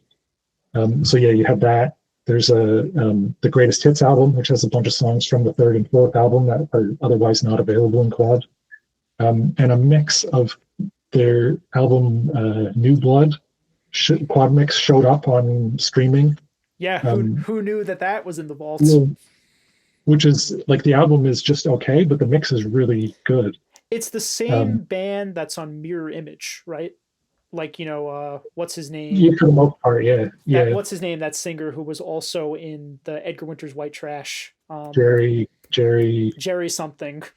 Yeah, LaCroix, something like that. Yeah, or like LaCroix, something like So it's like I think they were in a kind of fallow period as far as writing hit songs, but it's a really good mix and very active. That was another great one you wrote liner notes for, the Mirror Image and New City, which are two like completely different albums. Yeah, I thought about mentioning that one in this video. Those are my favorite ones to write, where there's an album that I love to listen to that isn't popular. So I get the liner notes to try and convince people that I'm right. Yeah, so like I think that would make a really nice set of all those missing Blood, Sweat, and Tears quad mixes. And I'm still surprised that there's no quad mix of 3 and 4 because it was right in the period when they were getting into quad. But those 3 or 4, 3.5 albums would make for a great 2-disc set, I think. Just for kicks, they could throw in the Al Kooper 5.1 mix of the first album because it's been out of print for a while. Yeah. Well, another one of mine is, we mentioned it briefly in the video, Minnie Riperton's Adventures in Paradise. And then there's the other album, Perfect Angel, which would be a good pairing with it. Yeah, they're phenomenal albums. Yeah. There's the standout track for me on this one is there's this song called Inside My Love. It's like sort of like a slow burn kind of ballad type piece. Yeah. It's really cool. But yeah, like we were talking about before, it's a Dick Bogart, Warren Vincent mix. So there's the drums and bass in the rear, but I feel like the drums and bass aren't that integral to some of these songs. Yeah, like I was saying, that mixing style doesn't. You sort of. I think we've made a bigger deal of it, or I have made a bigger deal of it. And it doesn't ruin the mixes. It's not quite what you'd want if you're a sort of opinionated person.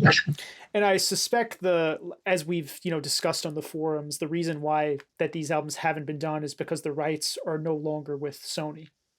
Yeah, Minnie Riperton, when she was diagnosed with cancer, she moved to Capitol Records, and somehow I don't know how he did this. Her lawyer managed to convince CBS to sell her masters to her so she could release them on CBS or on Capitol. So now they're part of the Universal umbrella. And that doesn't mean like they're unattainable. Like Mike he has licensed some stuff from Universal, like a couple of those Donald Byrd albums. Yeah. There's some, I don't know I'm not privy to the mechanics of what goes on between him and the labels, but Universal is much slower in terms of agreeing to stuff. So Mike sort of puts his efforts into things that he knows will come to fruition quicker. Yeah, for sure. So what else have you got? Well, speaking of UMG, I was going to just mention that, and Donald Byrd, I was going to mention that LoudDonaldson Sassy Soul Strut album, which is the other. So those two Donald Byrd albums are Blue Note albums, and the other Blue Note quad mix is LoudDonaldson's Sassy Soul Strut, which is a really good. It's got Bernard Purdie on drums. Just a really good. Yeah, you done. It's just a really, like, if you like that sort of soul jazz saxophone style, like it's just a great kind of album. Just the sort of completest in me is like, I want the 3 Blue Note quad mixes. That whole series, like the ones that were done for UA, like those tapes that have the rainbow thing and they say Quadraphonic on them. Yeah. Those are like kind of an odd series because they were released only on Q8. Yeah. So there were no like limitations of how they could place things because of matrix and encoding. So they're kind of like a mix of the RCA and the Columbia style. Like they have some instruments in the corners, but also some stuff in the middle. Yeah. What is it? Rhino just did the War records. They did World is a Ghetto and the unreleased one, Why Can't We Be Friends? And those are a good example of that kind of mixing style. But it's sort of like double stereo and then also some discrete kind of stuff in the corners. Yeah, from the ones that Mike did, I have Donald Byrd's Street Lady, and that's like a pretty interesting. I love that album. Yeah. That was done by John Stronach, who did, well, we don't know for sure, but he supposedly did the quad mix of Joe Walsh's So What that was never issued. I think he also did one of the Sly Stone records, like High on You or Small Talk, one of those. Yeah. Those would be cool for Mike. Quick shout out for those. We were trying to get, or I say we, Vocalion was trying, me and my friend Mike, he was trying to get those Sly and Family Stone albums, but I mean, another one I'll do is like, and this kind of goes for all of them, but from the various Edgar and Johnnie universe, my favorite one is Saints and Sinners. Yeah, I think that's the best one. I think that's one that would be great as a 3 albums on 2 SACD kind of set. Do the other Still Alive and Well and John Dawson Winter 3. Yeah, like this is the one that's like hits the sweet spot for me because like Still Alive and Well has like a strange quad mix. I think there really wasn't enough on it to be mixed in quad. It's kind of like a trio with a few overdubs. Yeah. And then you John Dawson Winter 3, like the material is kind of Yeah, I think by 1975 the sort of Winter Derringer empire was sort of falling apart. Edgar Winter broke up his band after 1975 and started doing solo albums. Like I think they were doing too much too fast. Like those albums, like I think 2 of them are from 1974. And same like Edgar Winter did 2 albums in 1975. He was touring. He was working with Derringer. Like I think they were just sort of burning the candle or smoking the drugs. But if you want to hear how good the quad mix of this is, just go on Apple Music and listen to it. Like the regular version of Saints and Sinners, if you go on Apple Music, is in Dolby Audio. Right. And it's, I guess, sourced from a tape transfer they did at some point. I don't know. But it does sound better than the Q8. So that's the version I listen to nowadays. Now I'm going to copy you and show an 8-track tape. Nice. There you go. Now you're in the... I think we don't need to talk about this one too much, but this is a phenomenal quad mix and a great album. Well, like you were saying with the Blue Note stuff, like I want to complete the exactly. The PIR. We want that, Cherry Red has had a CD version of that for a dozen years, or at least that they keep re-upping their license on. So that's why Mike did, when he did Philadelphia Freedom, he did it with another solo or stereo album called Summertime. I'm going to do one more because we've been going for a while, which is Hour 6. Wild Cherry's Electrified Funk, which is one of those, like, the follow-up album that nobody bought after a hit album. And there's a bunch of these from Columbia, like Musicmagic. The Johnny Nash one, My Merry-Go-Rounds. Yeah, Musicmagic is one of them. That's true. Yeah. But I mean, this is a fun record. Like there's the first track on it, Baby Don't You Know, is basically like a copy of Play That Funky Music. Yeah. Like, let's have another number one hit. Yeah. But it's another I believe it's another Don Young quad mix. So it's really well done in that regard. Yeah. And it's very hard to find this record in any format. Like even the stereo version is not so common. Yeah. Yeah, which is funny because they must have realized like nobody's buying this and they immediately stopped pressing them. Exactly. People sort of forget about the risk that's inherent in selling music. It's like you don't know what's going to be a hit. So they were mixing these, like you're saying, you get these albums, the album after the hit album, because they didn't know that the hit album was going to be a hit album. And by the time it's too late to go 6 months later to do a quad mix. So they're like, oh yeah, next album we'll do a quad mix. So you get these. Yeah, I mean, I've said this before in other videos, but I think it's hard for people to understand now that like back catalog was not a concern. Not at all. It's like we talk about today. It's like, when are you going to do like the next album? Everything becomes like a series. But it was about, they were releasing records at such a pace. It was just whatever was new. Yeah, I mean, you had told me, maybe this is what you were going to say, but you had told me about the Black Sabbath catalog. Like, that's exactly what telepathy there. Yeah. But like they went back and did Paranoid, but like the other albums were too old already by the time. Yeah, and the crazy thing is that was Mike Butcher I spoke to, and I asked him why they didn't do Sabbath Bloody Sabbath and quad, and I think Sabbath Bloody Sabbath was released like in the middle of 1973, and they did the quad mix for Paranoid in like November maybe. And I said, well, why didn't you do Sabbath Bloody Sabbath? And he said the label didn't consider it a current album anymore. And it's such a shame too, because it seems like all the Black Sabbath multi-tracks are now missing, so they can't do any, I mean, aside from Technical Ecstasy. Yeah, even that's missing one song.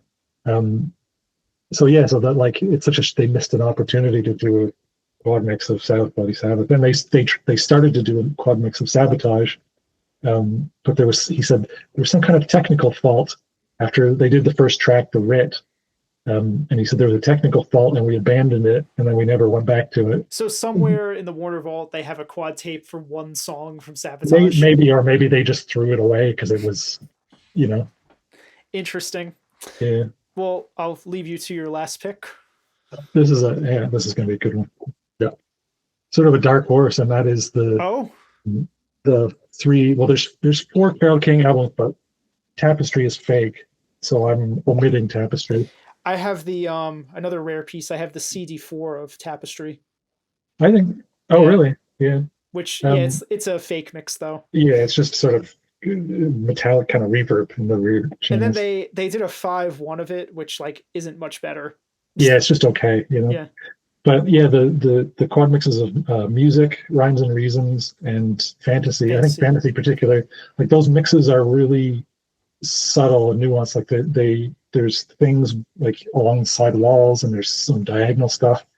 I just think that like the combination of the mixes and also the music, like I think that really suits Vocalion's sort of niche. In the jacket of the music album, there's like a diagram that tells you how they placed all the instruments. It's exactly, just like I was saying about that Boulez Bartok album. Like I think that's a really fun thing to have a diagram so you can interact with the music a little bit. Yeah, and those were 8-track only. Aside from music, I think Rhymes and Reasons was definitely 8-track only. I've never heard the quad of that. For fantasy, I think there was a Japanese CD4. There was, yeah. Yeah. But yeah, so those are that label. They were on Ode. It was A&M. They were distributed at A&M, but now they're under the Sony umbrella. So theoretically, they should be available. If, like, again, I don't know what the artist situation is, but the A&M stuff is like an interesting conversation unto itself. There's all those. There's a Quincy Jones records. There's that Ozark Mountain Daredevils album. I really like the A&M. Like the A&M quad mixes, there are some bad ones, but there's a whole bunch of good ones that I think get tarred with the brush of the bad ones. That like we could do a whole. I didn't talk about any of that stuff because I think the A&M Quadmasters and the ABC Quadmasters are probably DOA. Well, we know when they tried to do the Rick Wakeman stuff, they had no masters for those. Couldn't find them, yeah. Yeah, which is too bad because those are good mixes. Great mixes, yeah. Yeah. Well, so go ahead. I'm sorry. I was going to say, like, I think that would be a really nice set of, like, that's Mike's forte is vocals and like that kind of thing with piano and just they'd be that kind of transcendent kind of sound that you get from some of these other discs.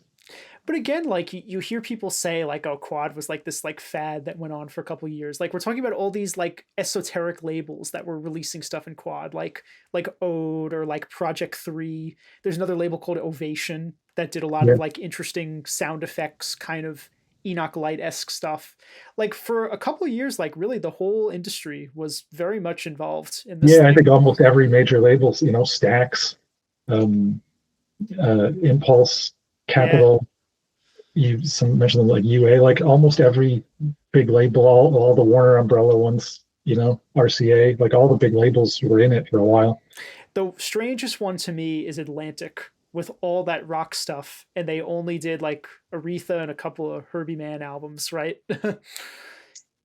Yeah, I think the Warner stuff got done in quad because Warner, like people think of Warner, those Warner Electra and Atlantic as like one big label, but they weren't really. They were 3 labels that were owned by a company. Warner had that studio, Amigo Studio, that Ted Templeman worked at. So they had the facility right there to do all their quad mixing, whereas Atlantic did a lot of their mixing. I guess they had a studio in New York and they did a lot of it at Criteria in Miami, but Criteria is not an Atlantic studio. So I think there was extra complications and budget issues with, doing stuff elsewhere. Like RCA, I think had the best. They didn't have the best music, but they had the best approach because they made their artists record at RCA studios. So they could do the quad and stereo, and it was guys that were working for the label, so there were no extra costs. I mean, people had been saying for years, like, why wasn't all that classic, like, prog stuff done in quad, like the Yes albums or ELP? And I guess it's sort of moot now because we ended up getting 5.1 and now Atmos mixes of a lot of that stuff. So, but that was always interesting to me. Yeah, I was sort of surprised because Yes did a bunch of their recording at Advision, which did quad mixes, like the Gentle Giant quad mixes were done at Advision. But yeah, I think it's like the more say a band, it's the same thing as licensing stuff. The more say a band had in how their stuff was put out, the less chance there was for a quad mix. So you get these big bands who if they were a small band, the label would have just gone and done the quad mix behind their back, basically. Whereas if like Led Zeppelin's a good example, like Jimmy Page would have had to be there.